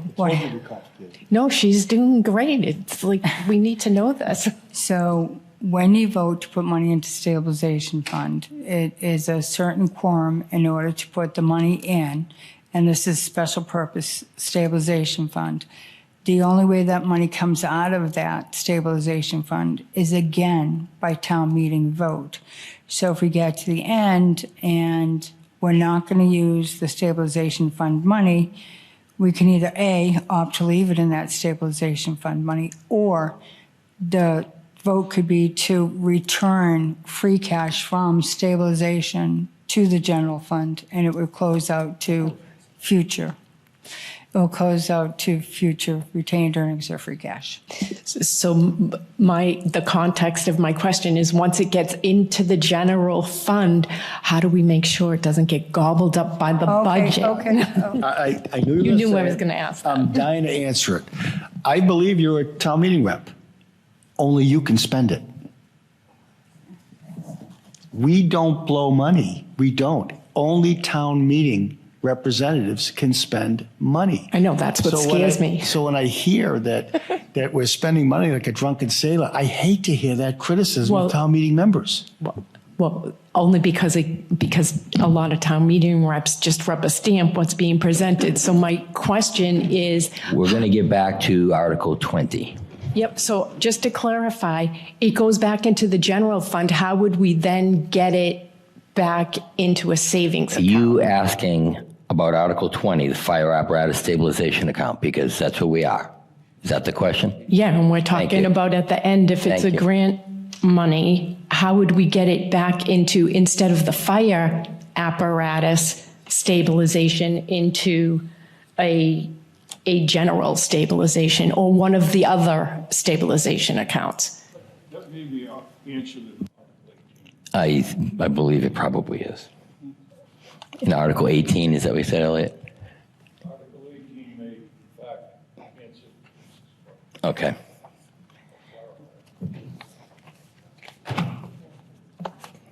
But we are, yes, Dave? Yeah, thank you, Vaughn, to you. Thank you for explaining a lot of my questions got answered.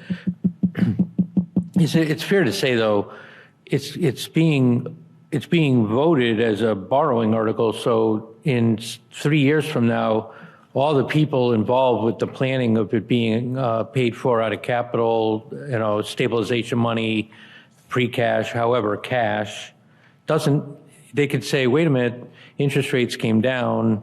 It's now at 3.5%. I kind of like 3.5%, and they can change their mind, right? You're setting a course, but that's not necessarily the course, right?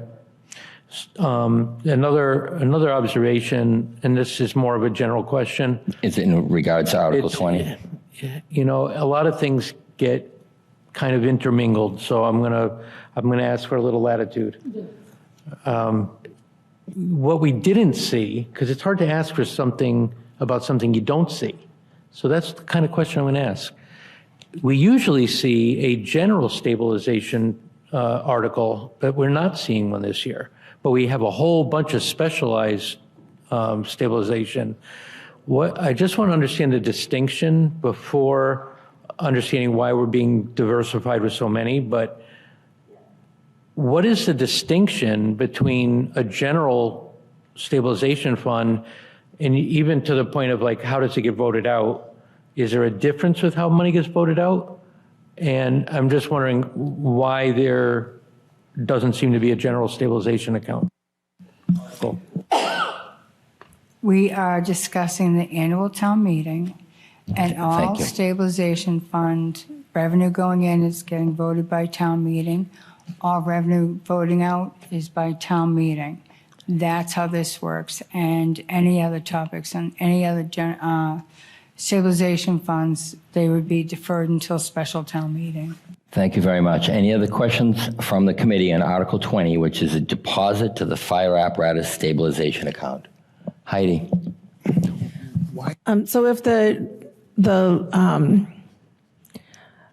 The fire truck is like over $4 million? And we're doing I lost my page here.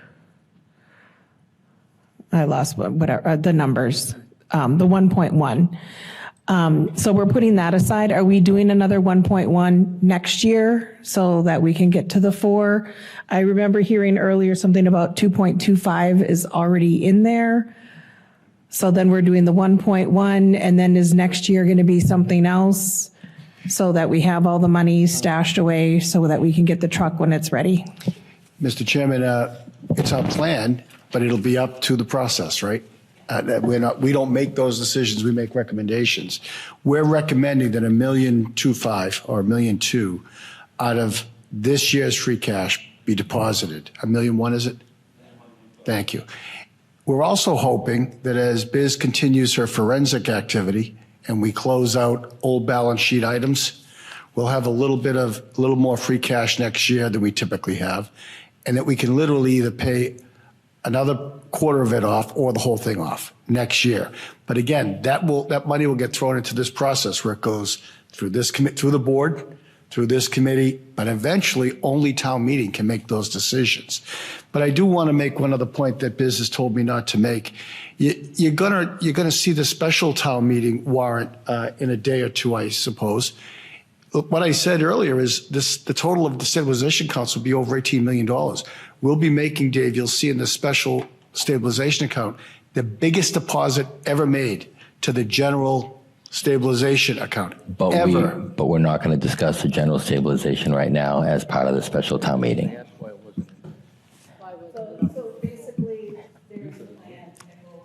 Basically, there's a plan, and we'll probably see something like this again. When we discuss the special. If this goes through and we make those choices to save ourselves some money for the taxpayers. Knowing full well it's fluid, meaning you will have input, the select board has input, but ultimately the town meeting makes a decision. All right, thank you for that. Any other questions from the committee on Article 20, deposit to fire apparatus stabilization account? Linda. Oh, good evening. I'm just wondering that these stabilization accounts will stay open. I mean, there was some talk about what we'd do if there was, after we bought the capital item, would we close it? Would this be something, I mean, it's like a savings account. We're gonna grow that. I mean, we're gonna need future fire trucks. So whatever little pennies we have left over, like I call them tuckies when I go to the casino. We tuck them away, right? The stabilization funds remain intact. No money gets moved out in any way, shape, or form without town meeting vote, legislative body. Same thing with funding going in only through legislative body. It does not close out to the general fund automatically or any other way. One other question. After you finish your forensic stuff, right? Will there'll be future projects that are rolling through that you close out that may have extra money in it, and that's where we'll get money to reestablish to stabilization funds? Is that correct? As long as the money came out of a stabilization fund and is remaining from a stabilization fund, it has to be returned to that stabilization fund. It's a process, and closing out accounts and managing these accounts will be ongoing. This will never stop because you always have articles. All right, thank you for that. Any other questions on Article 20, deposit to fire apparatus stabilization account? Lauren. Just curious, so you've talked to the fire company who's going to build the truck, correct? And what? Quote. So they're not going to start building that truck until it's approved through town They'll meeting? start immediately upon the debt being authorized by town meeting. By town meeting, okay, thank you. All right, any other questions from the committee? Article 20, deposit to fire apparatus stabilization account. Hearing none. This is a standard article that's on pretty much every year. It just varies in the amount that goes in there. Any questions or comments from the public? Article 20, deposit the fire apparatus stabilization account. Hearing none, we will move on. Excuse me, Yvonne. I just want to ask you a question directly. Before we ask to close the public hearing, I want to understand what kind of process you'd like to see, because if we're going to introduce a special, do you want to do the voting on the annual before we see what's coming up on the special, or do you want to close the public hearing and save the voting so that we can kind of organize the votes in a way that we see everything in front of us, instead of having it siloed and being like, oh, wait, we already did that, now we can't.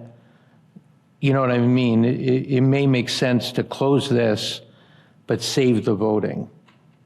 We can close this. We will have a public hearing next week on the special town meeting. The committee has received a copy of the special town meeting warrant, which was closed by the select board on Tuesday night. So there are 7 articles on there. So we'll close this. We can probably start voting on some of the simpler articles possibly now. Yes, Carolyn? I guess I just want to follow up on what Dave was asking. I just want to understand what you're asking. So what you're asking if it would make sense, and I agree it may, to hold off like on voting, the special town meeting got all the stabilization articles that other than this one and not one other. Hold off on voting like the budget and anything like that till after the special town meeting so that we can talk about all of that at once? Is that what you're asking? Yeah, so that we have clarity on everything in front of us so that we don't get locked out of being able to cross-reference. When you have everything in front of you, right, you can talk about everything in front of you in in not a public hearing, right? But in a FinCom open meeting. I get that. So, no, I mean, I agree. It may make sense, especially with the budget money and the stabilization accounts, to talk about voting on them after we hear the hearings on the stabilization, which are next Thursday? Yes, Thursday. Okay. But we can also vote now on, there's certain articles, like a lot of the articles, we're going to vote to approve or not approve no matter what happens with the stabilization account. That's what Vaughn alluded to. That's exactly what he alluded to. So we could start with those? Yeah, we could start with that, I guess. Lisa? So I may or may not disagree. I just have to have a little clarification on that. So my concern with, I just mentioned a little while ago, is the spreadsheet that we got on all the articles, there's all these funding sources on it. So if we're talking about incorporating what's on the special, I just want to see, because I know we had 12.7 million, and I know the town manager's budget presentation mentioned, hey, we're going to have up to 10 million in a general fund. That's only one piece of it. So to give context, I'm looking to see, to be able to make the connection where that 12.7 million in free cash, where it's being spent on what articles. And we don't have either one completely guiding us on that. You refer to the email that you received regarding the special town meeting, you will see some of that in there. Is that the one that you sent at 4:25 today? I don't know. I sent a lot of emails. Yeah, I think we're all. I think I sent it yesterday. Yeah, basically everybody's in agreement, but Vaughn wants to make it more efficient by using the extra half hour to an hour we have now to get some of the voting out of the way. I think that's what you're trying to say, right? Well, my original plan was to get some of these things out of the way, pick stuff up Wednesday. I don't really mind as long as I'm not going to be precluded from getting, I'll send out an email so that I can see the flow from the 12.7 with, this is where this is going, this is where this is Vaughn's going. only problem is that his vice chair is not as proficient as his predecessor was at keeping track of all the votes. So I'm going to have to work hard at making sure that if I take on March 13th, that we do it again in March 30th, that I got to connect all the dots and make sure it all goes in right. Do you have So a we have to pencil? work. I have pencils. one of I think Vaughn's Vaughn's pencils. got some pencils. I have to Yeah, work. I bring We have to make sure we get all the votes together. I You know, we just want to take- make sure if we're voting tonight, Yeah. it's not going to preclude me from seeing the flow of that. Right. It was always easy when you did it all kind of together. You kind of vote right down the list. That was kind of- Carolyn? I mean, I understand that. I agree with like that approach, seeing it all together. I am also, I guess, concerned. I mean, there's several articles here that I don't need to see where free cash is going to know whether or not I'm going to vote to recommend to borrow the fire truck for the ladder. We have to make a recommendation. I think those types of things can happen regardless of how we want to allocate the budget, free cash, and stabilization funds. I also know that there is a time limit that we have to do to get everything out. And just for my information, because I know we have to have the warrant out with our recommendations at least 2 weeks before the annual town meeting starts. Yes. And the annual town meeting starts May what? May 5th? So when do we have to have it all? When do we have to have all the report written, prepared, so that it can go to the printer and be back in time to get out to the town meeting? So what's that deadline? Fairly soon. Yeah, I mean, I don't May- have an exact day. I would have to, get an select exact time frame on printing and all that, but Select Board voted May 5th as the date for the special, which is the first day of the annual. So they are going to be on the same exact deadline. The deadline is exactly the same. Right, yeah, but they'll I'm- go all together. Right, they're all together, but I mean, this special's one thing, but the annual vote in the annual book is there's a lot more that goes into it. And I can see that, I want to make sure that we have time to do it. I do agree, make sure to talk about some of the budget stuff and everything else after we've done the stabilization accounts, because normally we would be doing that. Normally the stabilization accounts are all done in the annual. This is a special circumstance. So I understand that. But I also want to, I think if we could start maybe by voting on articles that We can We can probably agree see to. what we can get done. and then go from there and plan for next week.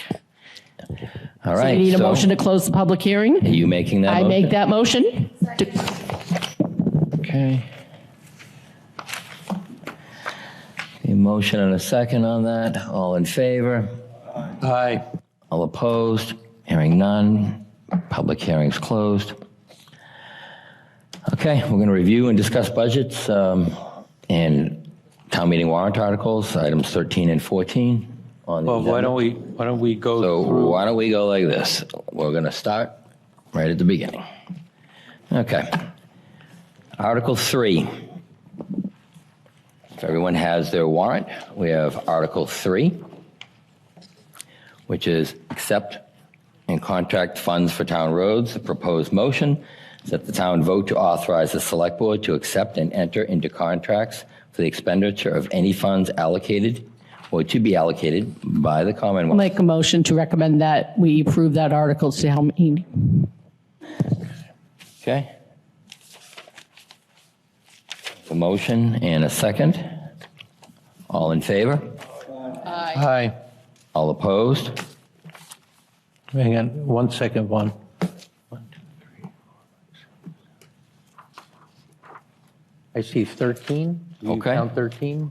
4, 7, 8, 9, 10, 11, 12, 13. No, wait, again. 6, 10, 13, right? Does anybody count any different? 13, correct? All right. Article 3, 13. We're all counting. Hopefully we can count to 13. We can all count to 13. Well, you know what it is. Sometimes you forget yourself. You got to count yourself. Okay. Article 4, apply for and accept federal state funding. Proposed motion that the town vote to authorize the select board to apply for and accept any federal and/or state funding or grants that are or may become available to the town. I'll make a motion to recommend to town meeting that we approve Article 4. A motion and a second. Any discussion on this? Hearing none. Motion and a second. All in favor? Aye. All opposed? Okay, 13-0. 13-0. Okay, we have Article 5. I'll make a motion to recommend make a motion that we recommend to town meeting to approve Article 5 as submitted. Okay, motion and a second. Any discussion on Article 5, disposal of town property?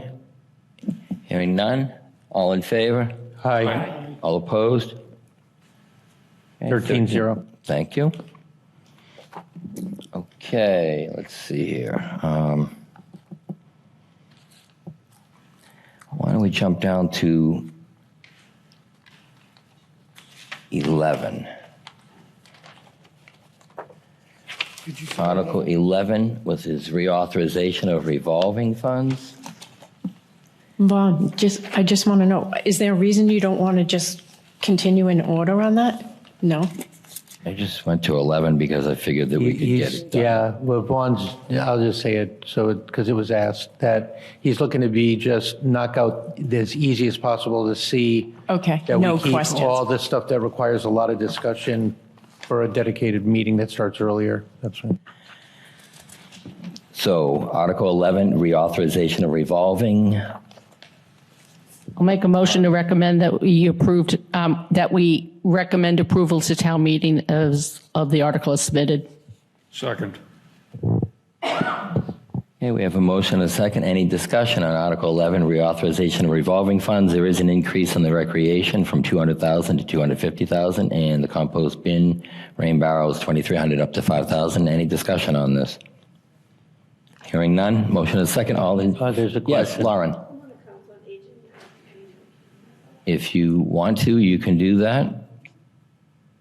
Is that what you want to do? Yeah. Okay.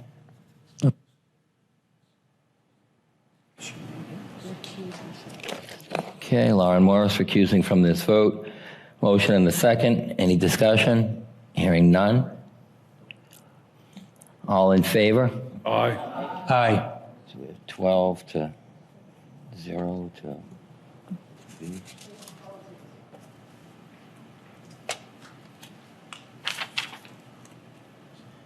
Okay, that's Article 11. Okay, we're going to jump down to Article 15, which is unpaid bills. Hopefully everyone got the email that we do have unpaid bills now for the total of $369. When this was originally heard, we did not have that information. We now have that information. What was, I know we have it, it's $369. Is it one bill? It's one invoice for an ad, if I remember correctly. For the town clerk. Yeah, I think in the shopper or something. Oh, okay. Oh, no, thank you. Yeah, it was No, an ad. that's what I thought. I couldn't remember. And Article It 15. was for election advertising. So for Article 15, unpaid bills. make a motion to approve, recommend that we approve this article for unpaid bills in the amount of, what, 329? Yeah, the proposed motion that the town authorize the payment of a prior year bill in the amount of $369 from the town clerk's FY25 budget. Second. So made by Carolyn, seconded by Elliot, that's what we'll say, right? Yeah. Yes, any discussion on this? No discussion on this, all right, all in favor? Aye. All opposed? Hearing none, we have 13-0.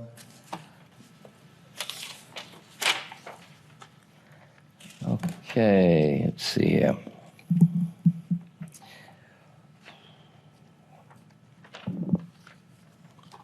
We have, Article 16? yeah, we can go to 16, I guess. Article 16, supplemental fiscal year 2025 departmental budgets. Proposed motion that the town vote to fund the snow and ice deficit for fiscal year 2025 by transferring $500,000 from free cash. Make a motion that we recommend approval as the article is submitted. Second.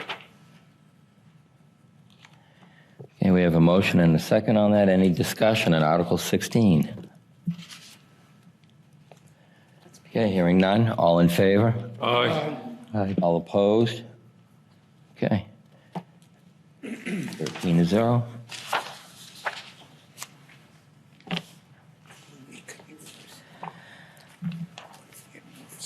Okay, we have, 17. we can go to 17. Sunset Clause, Article Closeout and Extensions. Make motion to recommend approval as submitted. Second. Okay, the proposed motion that the town vote to extend sunset clause date on the following projects as set forth in the chart below.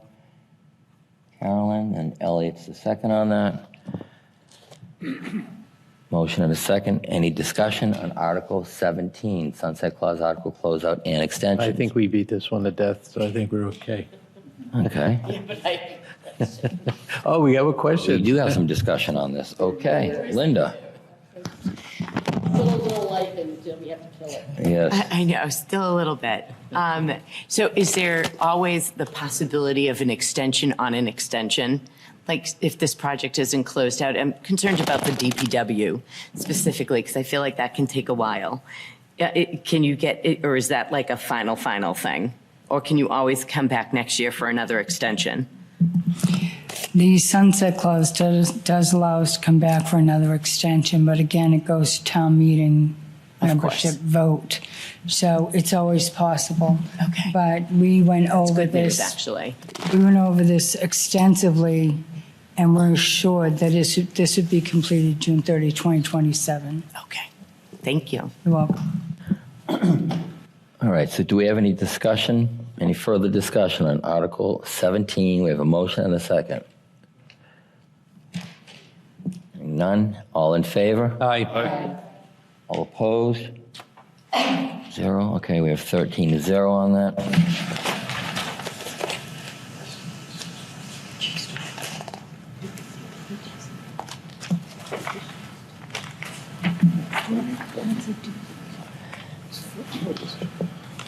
Okay.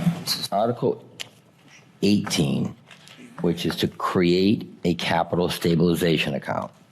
I'll make a motion to approve, to recommend approval to town meeting of Article 18 as submitted. Second. I actually want to hold off on that because I have a question about creating a capital. No, it's going to be discussed now. You bring it up and you feel free to ask anything you want. Yeah, or deliberate as you want. The motion's been made and seconded, so we'll get into it. Okay. I mean, it just might be the last thing we do, but we can. This is going to create the account. Yeah, Right. that I'm concerned about creating. So do we have a motion and a second? Any discussion on Article 18? Lisa? Okay, yes. So I'm concerned about we have a bunch of stabilization funds already. So I'm concerned about adding stabilization funds. Not that I don't want the money to go into a stabilization fund.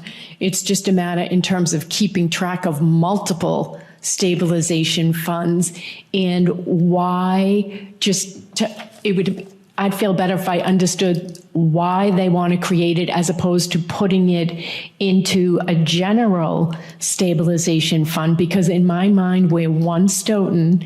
We should have a combined capital plan and be guided. Well, hopefully, eventually we'll have written continual policies. So why not? I just don't understand the logic of why we can't just put this money that would go here into a general stabilization fund. All right, Dave? Yeah, and I'm in agreement. The question that I didn't get an answer on was, what is the distinction between a general stabilization and a specialized one?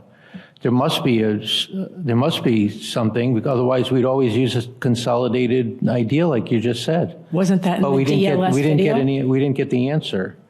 So Right. I'm in agreement with you. I'm troubled by all these loose-ended things that are, pigeonholing the money into things that we can't interconnect. Or that it has to go through a process Right, to. unless somehow a general stabilization isn't so general. Maybe it's too specific. I don't know. I never got an answer. Well, at the end, my interest is in at the end of that DLS video about best practices that everyone gets, he specifically said on a general stabilization fund, it takes 2/3 of town meeting to vote it in and 2/3 to vote it out. But if it's a special stabilization fund, and of course, I couldn't ask him the question, what makes it special? Would this fall under the special category that it would in fact take 2/3 of a vote to put it into a special stabilization fund, but only a majority to pull out? So I'm looking to town to guide us. I'm sorry. No, that's fine. Mr. Chairman, there is a difference between the stabilization fund. When we put this historic amount of money, should town meeting approve, in the general stabilization account, it should not be taken out. It is truly a We're stabilization. discussing the capital, creation of a capital equipment stabilization account. We asked about the distinction, and he's trying to help. The answer, help us thank you. understand. So the objective is to not take money out of that. The other accounts, like building, like capital equipment, like, there was one more. A specific for those purposes, what is it? Fire apparatus. If everything went into the stabilization account and our conservative budgeting strategy is to don't touch it, it's there for a rainy day. It's there for an emergency. If everything went in the stabilization account, everybody would come up with a million good reasons why they should draw it down. We don't want to draw down the general stabilization account. We want to keep it at the historic level we're recommending. And then you have specific things like if the roof caved in, right? That would be a building stabilization account. If the fire truck gets another accident and you need to repair it real time, that's a fire truck stabilization account.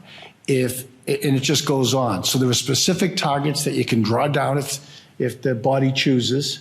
But the stabilization account, the general one, we finally have it to the point where we are unique among towns in Massachusetts. My advice would always be to keep it at that level and don't draw it down.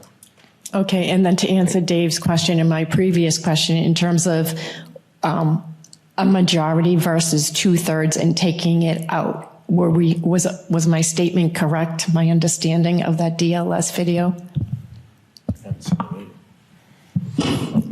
Well, we haven't seen the video. However, Tom, theoretically, yes, you are correct. And the laws change all the time. So in 6 months, it could come back and there's a different way you have to vote your stabilization funds. So however it's allowed by law is how it can be done. Okay. Send it Thank to you. her. Thank you for On this- that. all right. Dave? I would just want to close the loop, but I respect that Arnie might be able to get recognized after I'm done. Is according to the logic, there's the one account that you don't touch and the other one that you can draw down on. Well, that's justification for two. We're now adding another one, so now we're up to how many? 5, 6 if you add in the school with the special ed. I There's mean, building capital. no, it creates the case for the drawdown kind of stabilization and the one that you don't touch. That's 2. Why is it partitioned into multiple highly specialized purposes? That's what I'm at. We could debate it all night. The policymakers, which is the board, wanted specific accounts for specific purposes. You know, the real reason is we get beat up all the time for not saving money for specific things. So now we've created categories for building, for capital equipment, for a fire truck, for general. That's what I'm hearing from citizens. They want to see specific money put in accounts and stay there unless it's for a specific purpose. The general stable account, I hate to say it, is in response to a crisis. Can I? Yes, Carolyn? I guess, and I just want to, to follow up. This is what I'm understanding. All right. So the general savings account, the general stabilization account is the true emergency account that we want to keep at a high balance unless we have to, like a rainy day, natural catastrophe, something like that we need to spend the money. And Carolyn, if I may, that is the account that the bonding agency looks at more than anything else. Right. So we want that one. That one is, that's like our true emergency account. And then we know that we are going to have other projects that are going to come up. We're going to need fire trucks. We're going to need we're going to have buildings. We're going to have building repairs. We're going to have building projects. We're going to have other capital expenses that aren't buildings, which is the point of this account that we're proposing is to build for other capital expenses that are not buildings, so that we have, for whatever, capital expenses that we have. Because under the town budget, the way town works, we can't save money unless we put it into the account. Otherwise, it gets turned back every year into the, And so in order to set aside the money, we have to put it someplace. So we need accounts to put it in. So we've created different bank accounts. So this is our, and that's what these specialized stabilization accounts are basically more like specialized savings accounts. All right, thank you for that. Arnie? You want to go first? No, you can. Arnie, I'm recognizing you for your question, or your discussion. Could I make a suggestion? There seems to be confusion as to the different stabilization funds. Could we get a spreadsheet on them so that everyone has a copy and everyone is clear? That's what this is. That's what this is. Yeah, so. Apologies. Yeah, so. Dave? Once again, the frustration, I'll say, lack of a better word, I don't know what else to call it, is you're looking at the need for a ladder truck, but you didn't know that you were going to get a huge deluge of extra free cash. So, in the absence of a huge influx of money, it was like, why do we only have a few $100,000 available for a very expensive multi-million-dollar ladder truck? And it was like, well, we're sitting on another stabilization account. I think it's the building one, if I'm not mistaken. It's got a good chunk of money in there that could probably buy 2 ladder trucks. And you can't touch that money to buy the ladder truck because you can't cross one specialized stabilization account into the other to fund it. So you're ending up hemming yourself in to all these partitioned accounts when all you want is an account that's easy to draw down from. Right. I'm telling you, I'm just telling you honestly how. Whatever you choose. I just don't mean to be expressing- flippant. I don't mean to be flippant, but there is a logic, a well thought out, well debated logic behind having these accounts. We will not take it personally if you want to restructure the whole thing. That's okay. Elliot? Thank you. Just for instance, suppose the sanitation truck catches on fire. That's a capital investment. This would be, because this is capital equipment, that funds, some of that funds would go for it, but it isn't going to go for a set of tires for, thank you. That would be in the operating budget, Elliot. And I want to clarify something here. In the motion, the word equipment has been added in there. It says that the town vote to accept the 4th paragraph of Massachusetts General Law, Chapter 40, Section 5B, which allows the dedication without further appropriation to a capital equipment stabilization fund established under Massachusetts General Law, Chapter 40, Section 5B, to be effective for the fiscal year beginning on July 1, 2025, or take any other action relative thereto. That's what the motion is on this. I just want to be clear on that. This is an equipment fund, not just general capital.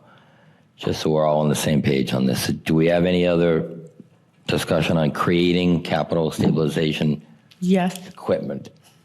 Yes, Lisa. Okay. I just want to express to the town manager, please don't feel like you're getting kicked in the head. I am thrilled that we're putting money in stabilization. The questioning is not for you. It's really to the select board in terms of our policies in place when free cash shows up, if this is how these stabilization funds are getting funded or by another means, that we have a policy that says when this money shows up, our first priority is to save what X percentage, to be determined by the policymakers, should be going toward what funds based on a capitalization plan. Or so it saddens me to see you get upset. Well, and we're not. No one's getting upset. We're just discussing. No one's getting upset. If this is the 5th right night in a row, I've explained the same thing over and over. We had intergovernmental and we had another standing committee. We've answered the same questions. The board has voted it. It's their policy. You've got it in front of you. You don't have to vote it. I am upset. This is exhausting. I hear you, but those of us, we haven't watched the other meetings that you went to. This is that's our public. unfortunate. It is our public hearing. Okay, so it's not our full-time job. We're volunteers. So, Mr. Tiz, I'm not. We're going to get back to discussion of Article 18, create a capital stabilization. Okay. Equipment stabilization account. Create a capital. Maybe Mr. stabilization Tisdale account. as the, Do well, we, excuse me, I have a right to ask a question through you, Gordon. let's get back on track, all right? Let's not get too far down the rabbit hole on some stuff here.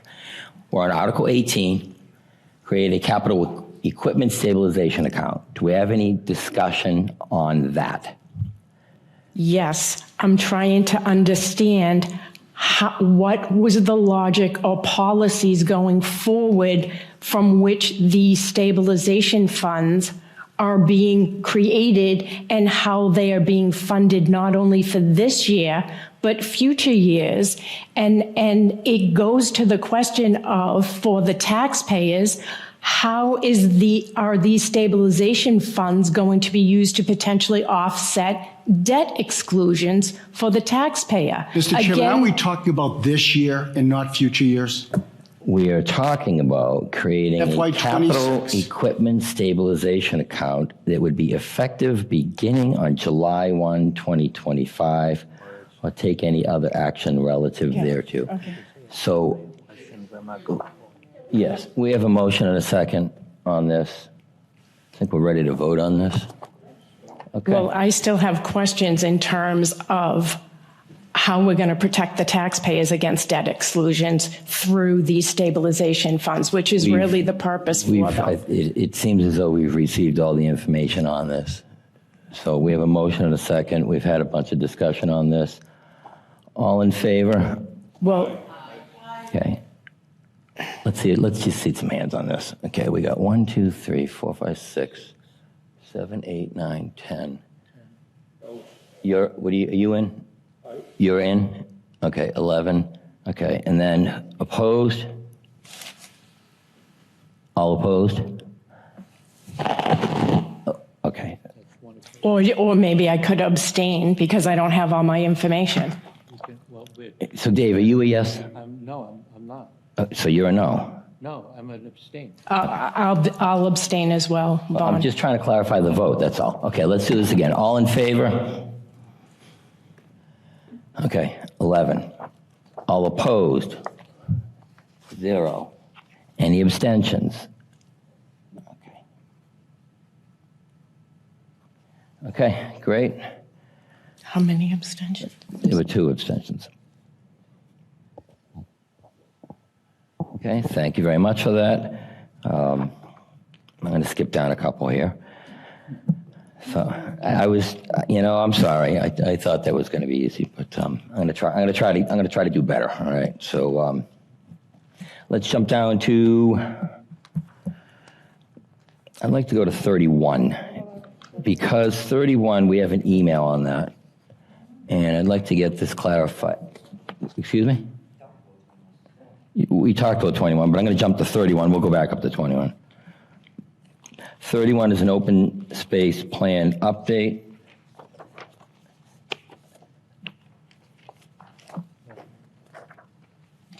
I just want to get this done because we have information on this. Open space and recreation plan update, proposed motion, town vote to appropriate. We need to adjust this if everyone can check their email, that the open, I don't know when it went out. Essentially, the Open Space Committee just received a grant of $32,500 to fund the, excuse me? Right. Yeah, okay, $32,500 to fund the open space plan. The town's match is $32,500, so the motion for the article can be reduced to fund only $35,000 instead of $70,000. Please make sure your motion addresses this reduced amount. See attached MOU from the Old Colony Planning Council. I looked at the attachment, it was a lot of pages, but anyway. Hang on, I'm Vaughn, excuse me. The numbers, I don't have my email open, so help me out. You quoted $32,500, right? Yeah, we got an email. Well, you know where I'm going. There's $2,500 that I can't account for, because if the appropriation is asking 70 and 35 is the match, where's the other $2,500? That's why we're going to cover this now. Mr. Tisdale? I can answer that question. Honestly, Dave, we're building a little buffer in there. If there's an extra meeting or two that the consultant needs to come to that was unforeseen, we have a little buffer in the article to pay for it. That buffer is $2,500? Yeah, it's like for a meeting or two. Sometimes there's an extra public meeting that you got to go to, or informational meeting or something like that. All right, so it's still going to just be a $3,500? 35,000, yeah. 35. I did the opposite of Tom. So he goes big, I go small. Yeah, exactly. I play right. small ball, please. Right. All right. So you want 35,000? 35,000, yeah. So can we make an amended motion? The committee would, we'll just amend it right now. I'm going to read it, that the town vote to appropriate, I'm going to cross this out, I'm going to call it $35,000. Proposed motion that the town vote to appropriate $35,000 from free cash to contract for professional services to update the town's open space and recreation plan, and to authorize the open space committee together with the town manager and/or select board as may be appropriate to apply for and accept any grants available, therefore to reduce the cost thereof effective fiscal year 2025. So now, I'll make that motion That to was Carolyn, recommend thank approval. you. That's where I was going with it. okay, and the second on that is Elliott. All right, Carolyn and Elliott. We have a motion and a second with that proposed motion that I just read. Any discussion? Article 31, I read the motion. And we already vetted the article, right? It's a FinCom assignment, We right? vetted it at the 70. We received information to drop it to 35. I wanted to get this done so that we don't forget No, I know this. about that. I'm saying it's already been vetted. We already just, Yes. deliberated. So we have a motion and a second. Mark? I don't know whether the motion that we just made is correct.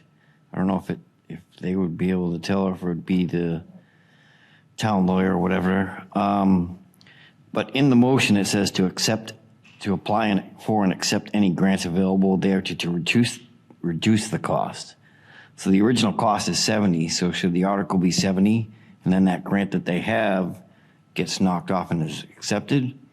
Or because with the 35... I'm not an attorney, but I'll pretend to be one right now.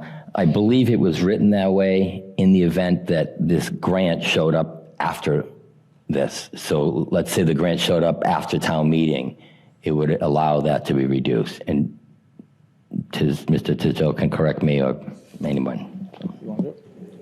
I just want to make sure we don't have to come back. Oh, thank you for You know what I pointing mean? out. Since it was written at the 70 to begin Yep. with. The article is one portion of it, and then the motion is the second portion of it. What we vote on is the actual motion. So we are vote to appropriate $35,000 for this, and a note on this can say we received a grant in the amount of $32.50, whatever it is, and therefore the use of free cash has been reduced.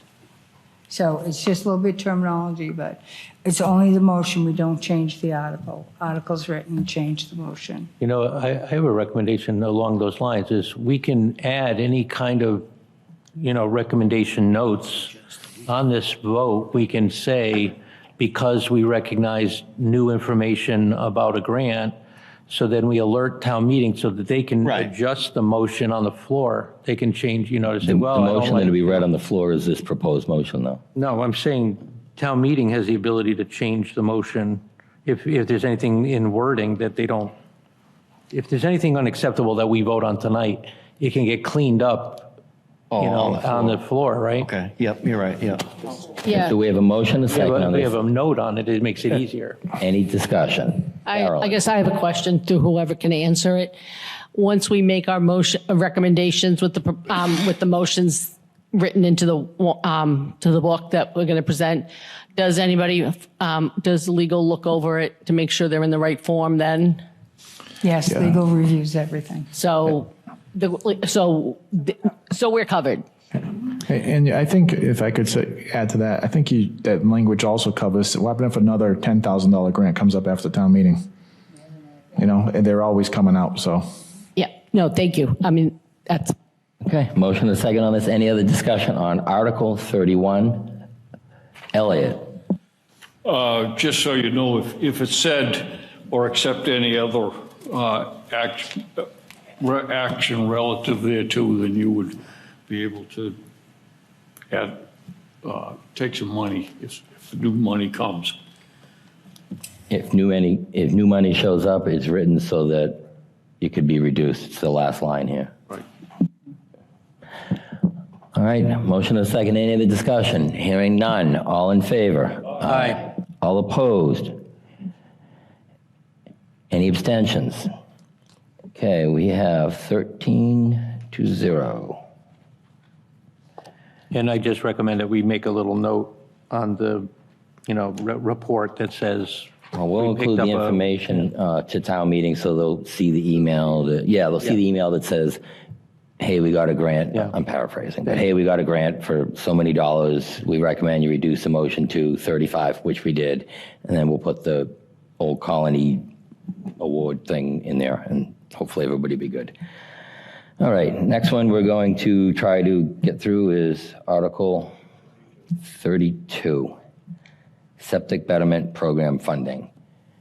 And it's that the town vote to appropriate $400,000 for the purpose of financing following residential property water pollution facility projects, repair, replacement, and/or upgrade of residential septic systems pursuant to agreements with the Board of Health and residential property owners, including without limitation or cost thereof as defined in Mass General Law, Chapter 29C, Section 1, with the sum shall to be raised by borrowing from Massachusetts Clean Water Trust or otherwise, and to further authorize the Select Board and/or such other town agencies or officials as may be appropriate to take such other actions, execute such agreements, and execute such other documents as may be required to accomplish the foregoing or act in any way relative thereto, effective fiscal year 2025.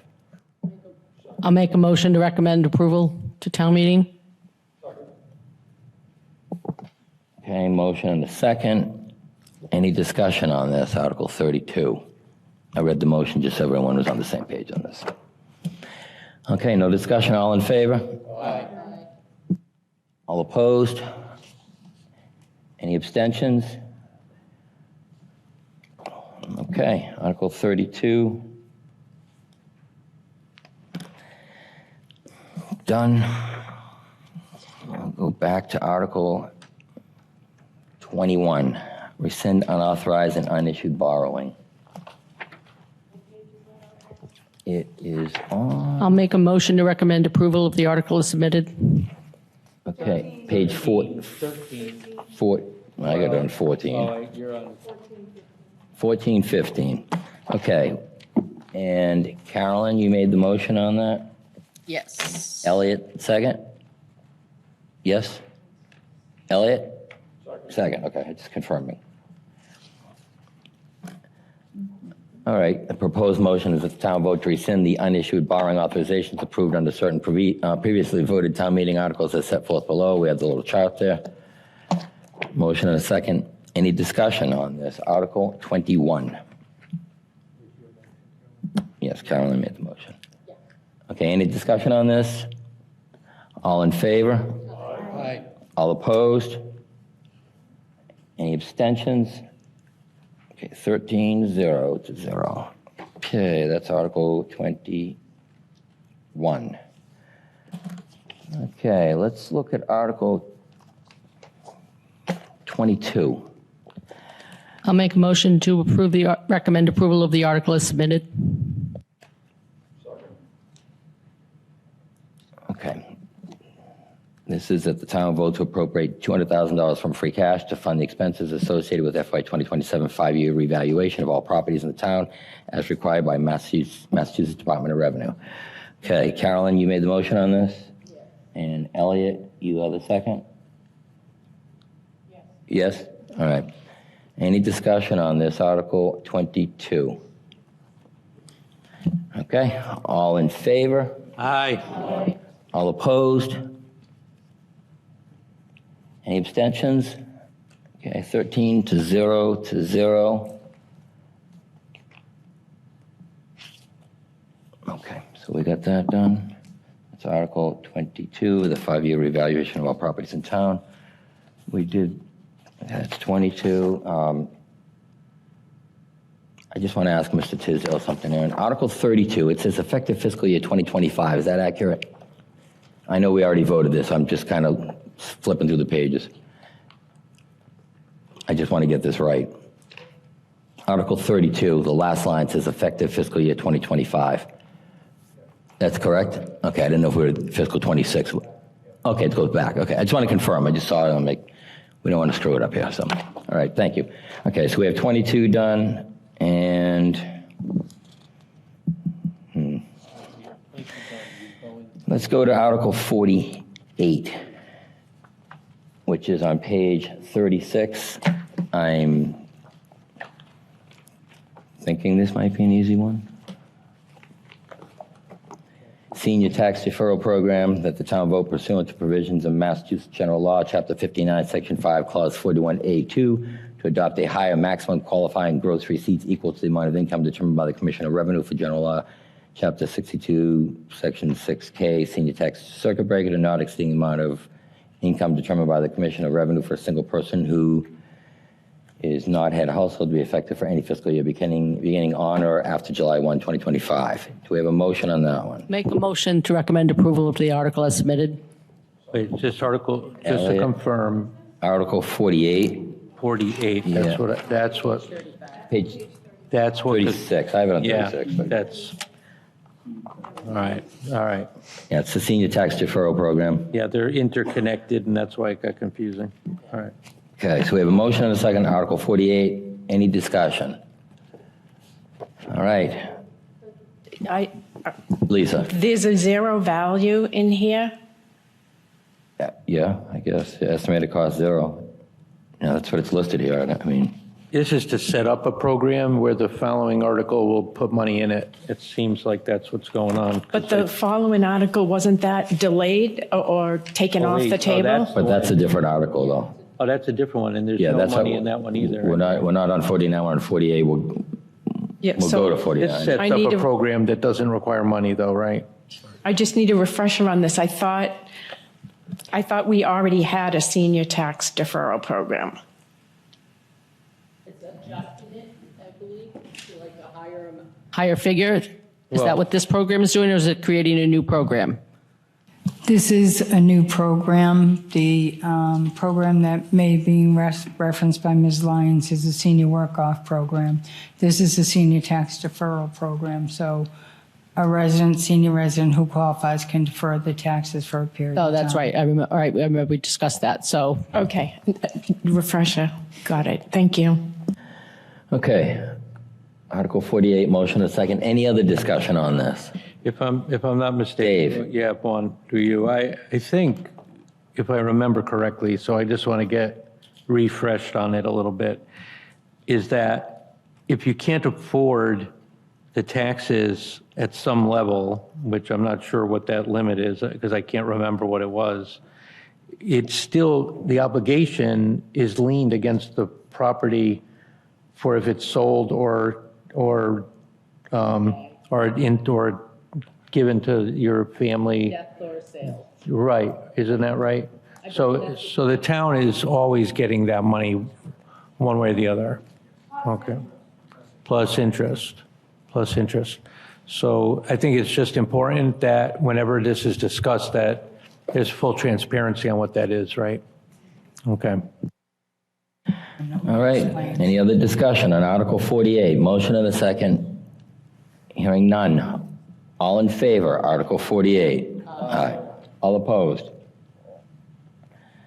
I'm going to abstain. I'll get to that. Okay, so we have, how many in favor? All in favor, raise your hand just so I can count this. What do we got? Yeah, we're on 148. Article 48. Yeah, count me down. Yeah, put me down. Wait, so now we have Elliot, you're in. 4, 5. Chet, I'm in. Okay, so it's 12. Yeah, 12, I just want to be clear. 12 to, okay. 0 to 1. All opposed? 0. Any abstentions? Yes. Okay. So that's done. Article 49, we were told that that is being withdrawn. Would the appropriate motion be to recommend to referral to town meeting? We can do that. Yeah, and then they're going to withdraw it there anyway. All right. Yeah. Okay, so you want to refer to town meeting? Okay, do we have a second on that motion to refer to town meeting? Yes. So Elliot, your motion? Is it your motion? Okay, refer to town meeting. Okay, and that's going to be withdrawn there. Okay, Elliot's the second on that. Were you were the? Yes, Carolyn made the motion, Elliot made the second. The motion is to refer this to town meeting. We've been told that's going to be withdrawn. All in favor? Aye. All opposed? Any abstentions? Okay, so we have 13 to 0 on that. Okay, that gets 49 done.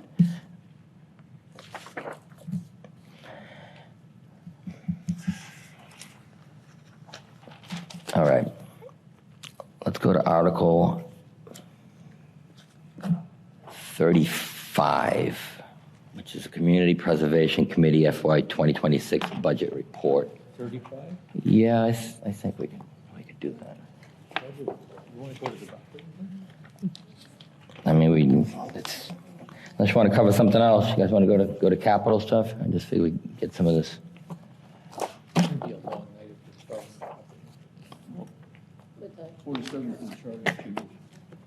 47, we do not have. No, we don't have 47. 35 is CPC. Yeah, 35, 36, 37, 30, 35 through 37 are CPC stuff. That's why I figured we could probably get that done. No, I'm just trying to get stuff what I think we might be able to kind of bang on. Article 35. Page 24. Page 24, that the town vote to appropriate or reserve from Community Preservation Fund FY26 estimated annual revenues and from the Community Preservation Fund, the amounts recommended, should I read the whole thing, by the Community Preservation Committee for committee administrative expenses fiscal year 2026 and for other CPA purposes as specified below, with each item considered a separate appropriation. Everyone have the little chart there on page 25? Yes? You want to read it? I'll make a motion to recommend approval as submitted. Okay, Carolyn, motion, Elliot, second. Everyone has the charts there. Okay, motion and a second. Any discussion on this? Article 35, Community Preservation Committee FY26 budget report. Lisa? I just want to make sure that this money is coming out of taxpayers' property taxes noted as CPC, and that's how they're getting funded. Yeah, with a 15% match from the state. Yeah. Okay, thank you. All right, you're welcome. Any other discussion on this? All right, motion and a second. All in favor? Aye. Okay. All opposed? 1. Okay, 12, 1. Any abstentions? 0. Okay. 35. Done. We're right next to Article 34. Let's jump over to 34, Police Station Expansion and Renovation Design. We were told that that would be withdrawn.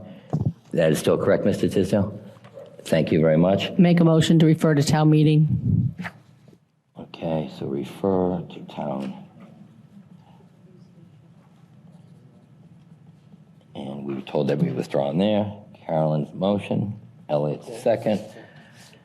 Okay, Article 34 is on page 24. It is a police station expansion and renovation design. We were told that that would be withdrawn, and that has been confirmed tonight, right now. Vaughn, I think you have a different booklet page number than I do. Which one is Oh, this on the 23, police station? I'm on page 23. 24. I might have this. Oh, I'm sorry. I have.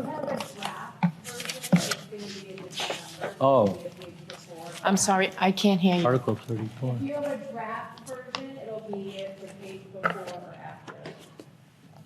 Okay, so it's on 23 or 24. It's Article 34. As you see, Article 34 at the top, police station expansion and renovation design. All right, so we move to refer this to town meeting? Yeah, because Motion it's is to being refer to pulled, town meeting. it'll be pulled, yeah. Yeah, the motion is to refer to town meeting. We were told that it would be withdrawn. That was confirmed again tonight. Caroline's made the motion. Elliot seconded it. Do we have any discussion on Article 34? Okay, all in favor? Aye. All opposed? Any abstentions? 13-0-0. Okay, now we're going to go to Article 36. Make a motion to approve, to recommend approval of the article as submitted. Okay, Article 36. Caroline made the motion. Elliot, do you have a second on that? Hang on 1 second, hold on. Okay. Article 36 on page 26 in my book. It might be on 25 in someone else's book. Well, we had 35. It's that the town vote pursuant to General Law, Chapter 44B, Community Preservation Act, to appropriate from the Community Preservation Fund undesignated fund balance a sum of $180,000 to support the design, permitting, and construction of a new pavilion, permanent benches, fences, and other related equipment at Glen-Echo Park, Assessors Map 070. Parcel 104, motion and a second. Do we have any discussion on Article 36, which might be on page 26, might be on page 25? So Carolyn motion, Elliot second. Yes. Yes. Any discussion on this? Arnie? Could you just remind me where the funding for this is coming from? The Community Preservation Fund undesignated fund balance. Yeah, this is their general, it doesn't have like historical or open space. This is their undesignated, meaning it's like their general pot. It's like a pot that doesn't have any designation. It's not coming out of free cash. Oh, no. This is No, that's all- why I move into these articles. I figure we can get these done. Yeah. Okay. Okay, any other discussion? Article 36. All in favor? Aye. All opposed? Okay. Any abstentions? Okay, we have 12 to 1 to 0. Article 36, done. Article 37, Stoughton Depot rehabilitation, payment of previously authorized bonding. Make a motion to recommend approval of the article as submitted. Second. Chet, okay. Okay, Chet gets a second on that one. Article 37. All right, page 27, maybe? Yeah, it's around there somewhere. It's right after Article 36, but before Article 38. Just trying to be helpful. Every time. Okay, so Article 37, we have a motion. Elliot's a second, is that right? Elliot? Oh, Chet's a second. Chet's a second, Thank you, yes. Chet. Yes. Okay, motion a second. Any discussion on Article 37? Hearing none. All in favor? Aye. All opposed? Everyone's in favor? Is that where? Okay. Okay, 13-0. Any abstentions? None. 13-0-0. Article 37 is completed. Article 38, which is another I'll like to make a motion to recommend approval of the article as submitted. Okay, yeah, it's a town vote to close out below projects, return remaining balances to the council listed below. Okay, Carolyn, you're the motion on that. Who's the second? Elliot, thank you, Elliot. Motion and a second, Article 38. Any discussion on Article 38? Okay, all in favor? Aye. All opposed? Any abstentions? 13-0 to 0. Okay, that is Article 38. So we got 36, 37, 38. That side's done. Okay. We get Article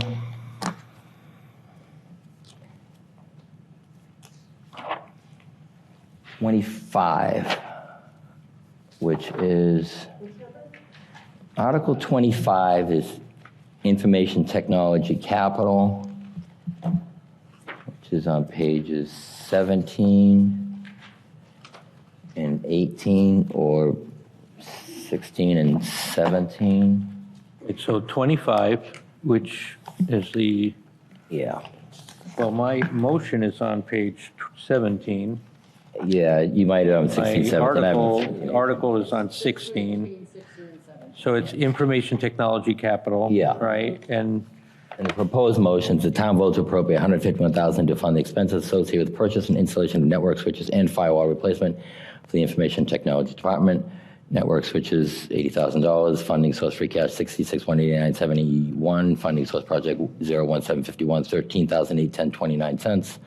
There's a no project 017451 is Article 27D from ATM 514.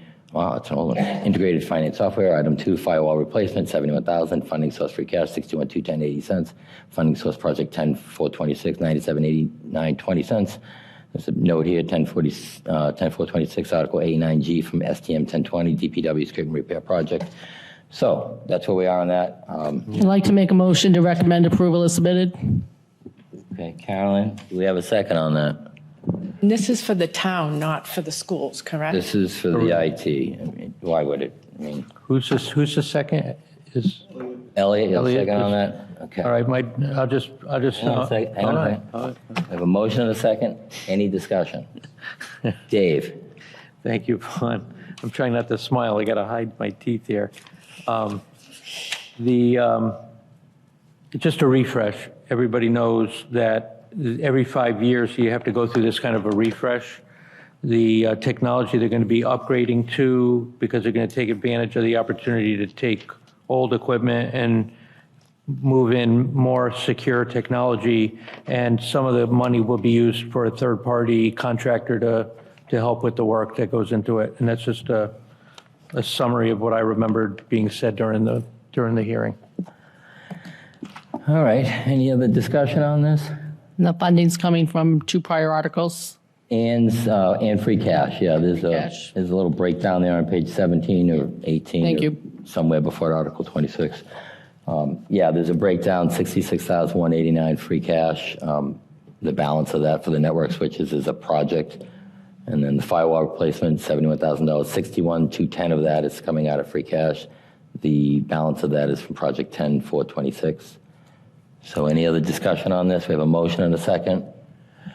Hearing none. All in favor? Aye. Okay. All opposed? Any abstentions? Okay, we have 13-0 to 0 on that. Okay, 25 is completed.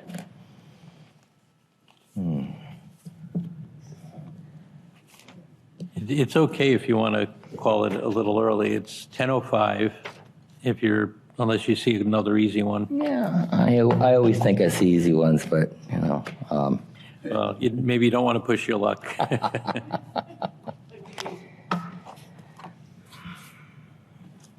We got Article 27 for Police Department Capital. That might be easy, possibly.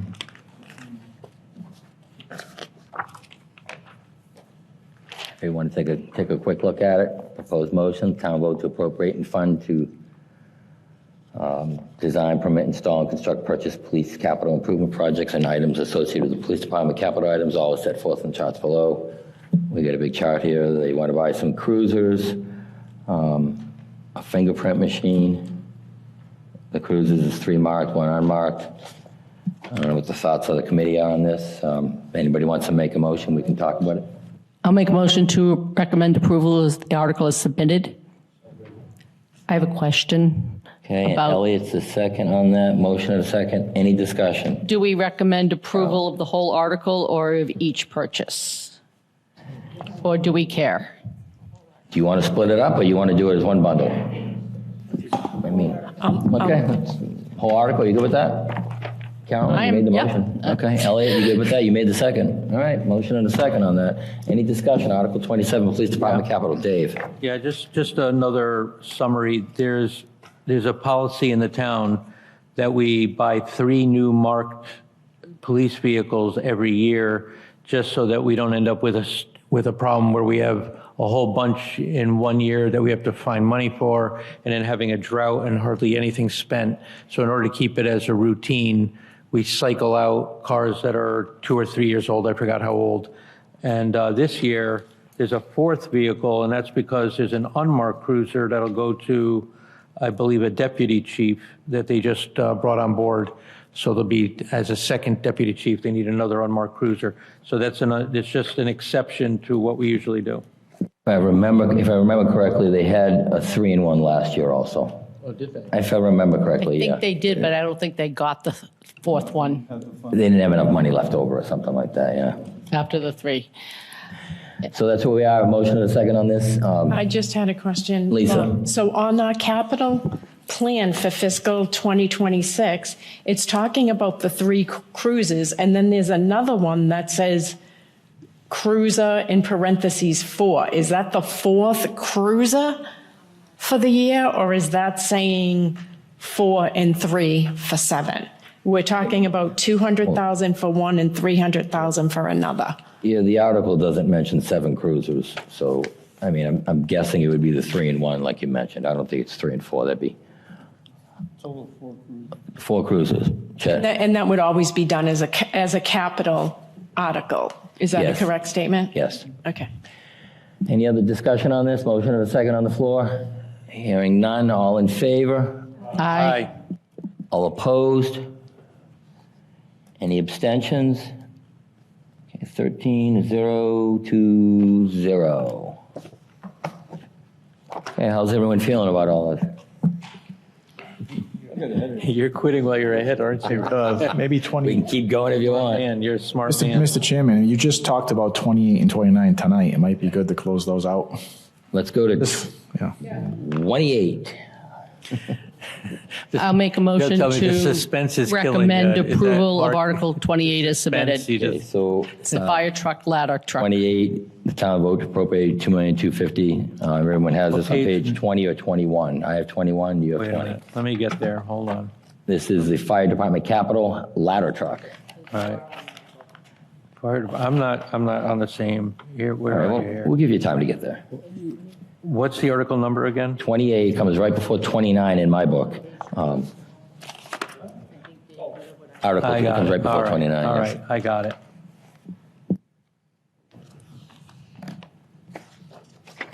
Right.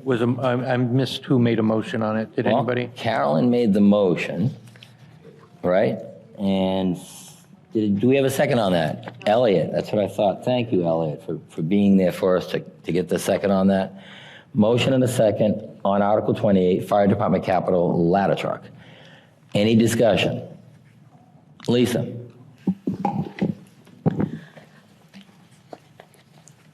Don't we have the ability to utilize equipment from surrounding towns on this? I'm just concerned because it's going to use free cash. On the other hand, I'm torn because it's going to take until 2029. And if I heard correctly, I don't recall how many ladders did we have? 2, and this is just to replace one of them. So we have one, if we have one very good functioning ladder, I just hesitate because of all the capital projects that come up. If I remember correctly, they have 2 ladder trucks. One of them died. Some sort of catastrophic failure. I don't know the specifics of it. Chet? Well, Mr. Chair, what I remember from the fire department or fire chief, the one ladder is 1980 something, and it's on its last legs. 1988. Well, it's almost dead. But from my knowledge, trying to get, we do have, what do you call it? Mutual aid from other towns if we need it. But the situation is that the other towns, they only have 2 also. So if one comes over to Stoughton, that means they're down with 1. Then another town that's on mutual aid, if something happens in that town, they have to come in and backfill that area. My concern is how often do we generally use this type of It doesn't ladder? matter. Whatever, if we need it, we need it. It's safety. Yeah, it's And, safety. Thank you for for the that, amount of Chet. money that, I mean, we need it. We always had 2 ladder trucks, and we have one that's can't be used, and what do you want? I mean, you have to. My Hang on a notes. second. Hang on. Let Chet finish. Yes, Chet, continue. No, I'm done. I'm just Okay, thank you. pointing out that we need it. Yeah, my notes say that the oldest one was from 1988, and now that is dead. It was dying. And the current one that is working is from 2011. And so by the time we get this new one in 4 years, that one will be, Old. close to at least 20 years old at that point. So with the long lead around, I think we need to start purchasing, we need to start the process and borrow and purchase it now, or at least. Dave? Yeah, thank you, Vaughn, to you. Thank you, Carolyn. Just comments that I have is that I get concerned when we deplete the fire apparatus stabilization account, and then this year I chalk it up to being lucky that we got so much money coming in that it makes it very easy to say yes on this because we do need it. I'm concerned that in the future, when it's time, like was just mentioned about the next truck that's needed, that we're still gonna keep it as a depleted account that hardly has any money in it. We almost, that's why when you get into these specialized stabilization accounts, you're just like, you got all these balls in the air and none of them can cross over into a different lane. And so it's hard to manage. And so I don't know if we're gonna get lucky the next time around. So we have to make sure that we either have less stabilization accounts that are easier to manage, or we have to make sure we don't let it get depleted down to a few $100,000. It's more like a statement of, let's make sure policy is a good word, but it's definitely, we shouldn't have to count on luck. All right, thank you for that, Dave. John? Just as a point of knowing these vehicles, the max life technically is 30 years. So a 1988 ladder truck is 37 years old, 7 years past its prime. It's 7 years past it should even be on the road. So, and also kind of in the business of ladder trucks, 1 is none, 2 is 1. So if you have 2, you have really one really good one. If you have 1, you kind of SOL if something happens. You should have 2 aerial apparatuses. Ideally across every town in the Commonwealth, it's not going to happen. It's a very, very big expenditure. That's my profession. I'm a firefighter. I know these things. But I'll tell you right now, 1 is okay. 2 is where you really want to be. And a max life of this vehicle is 30 years. We're talking a 37-year-old truck. It should have been talked about by this committee or this town 7 years ago. And we should be chasing our tails saying, hey, listen, we got a 37-year-old truck. We should have replaced 7 years ago. Well, thank you very much for that, John. I understand, the concerns of the expenditure, as was previously mentioned, but I agree with my colleague here to the right, who has said that when you need it, you need it. And I would hate for the residents of Stoughton to depend on another town to have to send a ladder to Stoughton. Just my opinion on this whole thing. Any other discussion on this? Linda?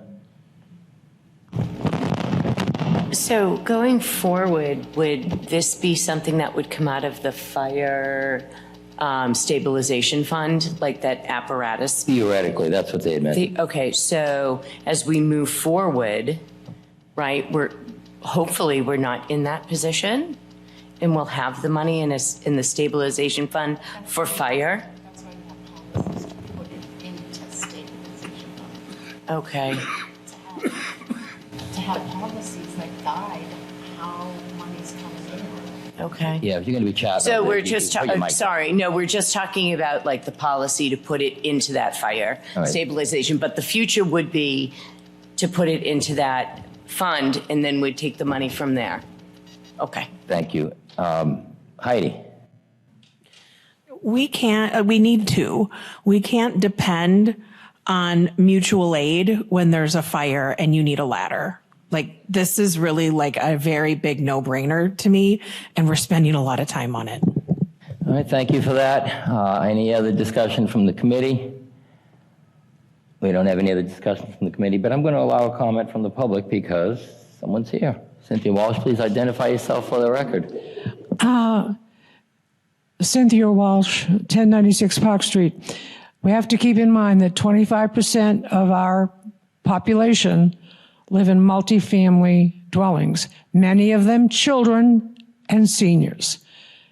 And I've been in a fire, and you can hear the sirens coming, but they can't come fast enough when the fire is right behind you. Thank you very much for that. Any other? Yes, Chet. Correct me, Mr. Chair. The Rose Street fire, didn't we had one operational ladder truck and we had to get it. I believe the second one was from either Randolph or Sharon. So that goes to show you that we do definitely need two.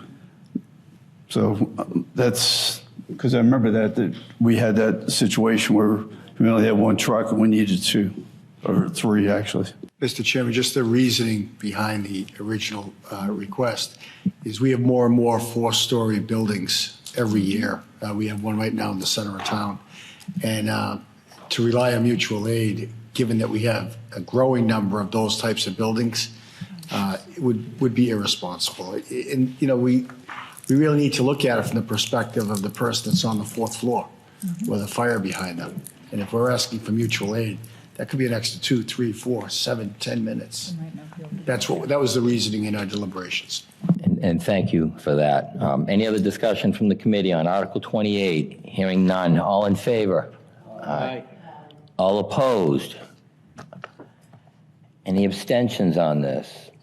13-0 Okay, Article 29, Cedar Hill Capital. We heard this tonight.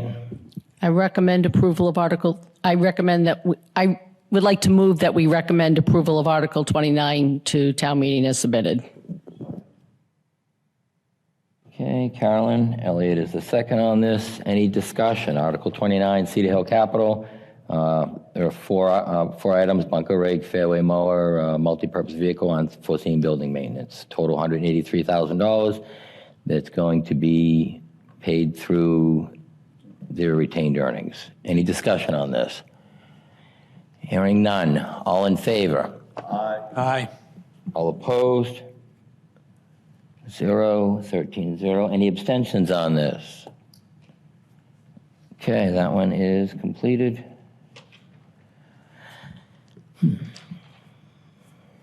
Okay. How's the committee feeling about? Make a motion to adjourn. I guess we know how the committee's feeling. Okay, we have a motion to adjourn on this by Chet. 10:20. And Elliot, you're the second on that? So we are adjourning to when? Wednesday. And then, okay, we have a motion and a second to adjourn. All in favor? Aye. All opposed? Hearing none. Elliot was the second on that. This meeting's adjourned. I'd like to thank the public for watching. I'd like to thank Biz, Mr. Coulter, Mr. Tisdale for being here. I'd like to thank the public, Cynthia Walsh for showing up here. Have a wonderful evening. Thanks for watching. Have a great night.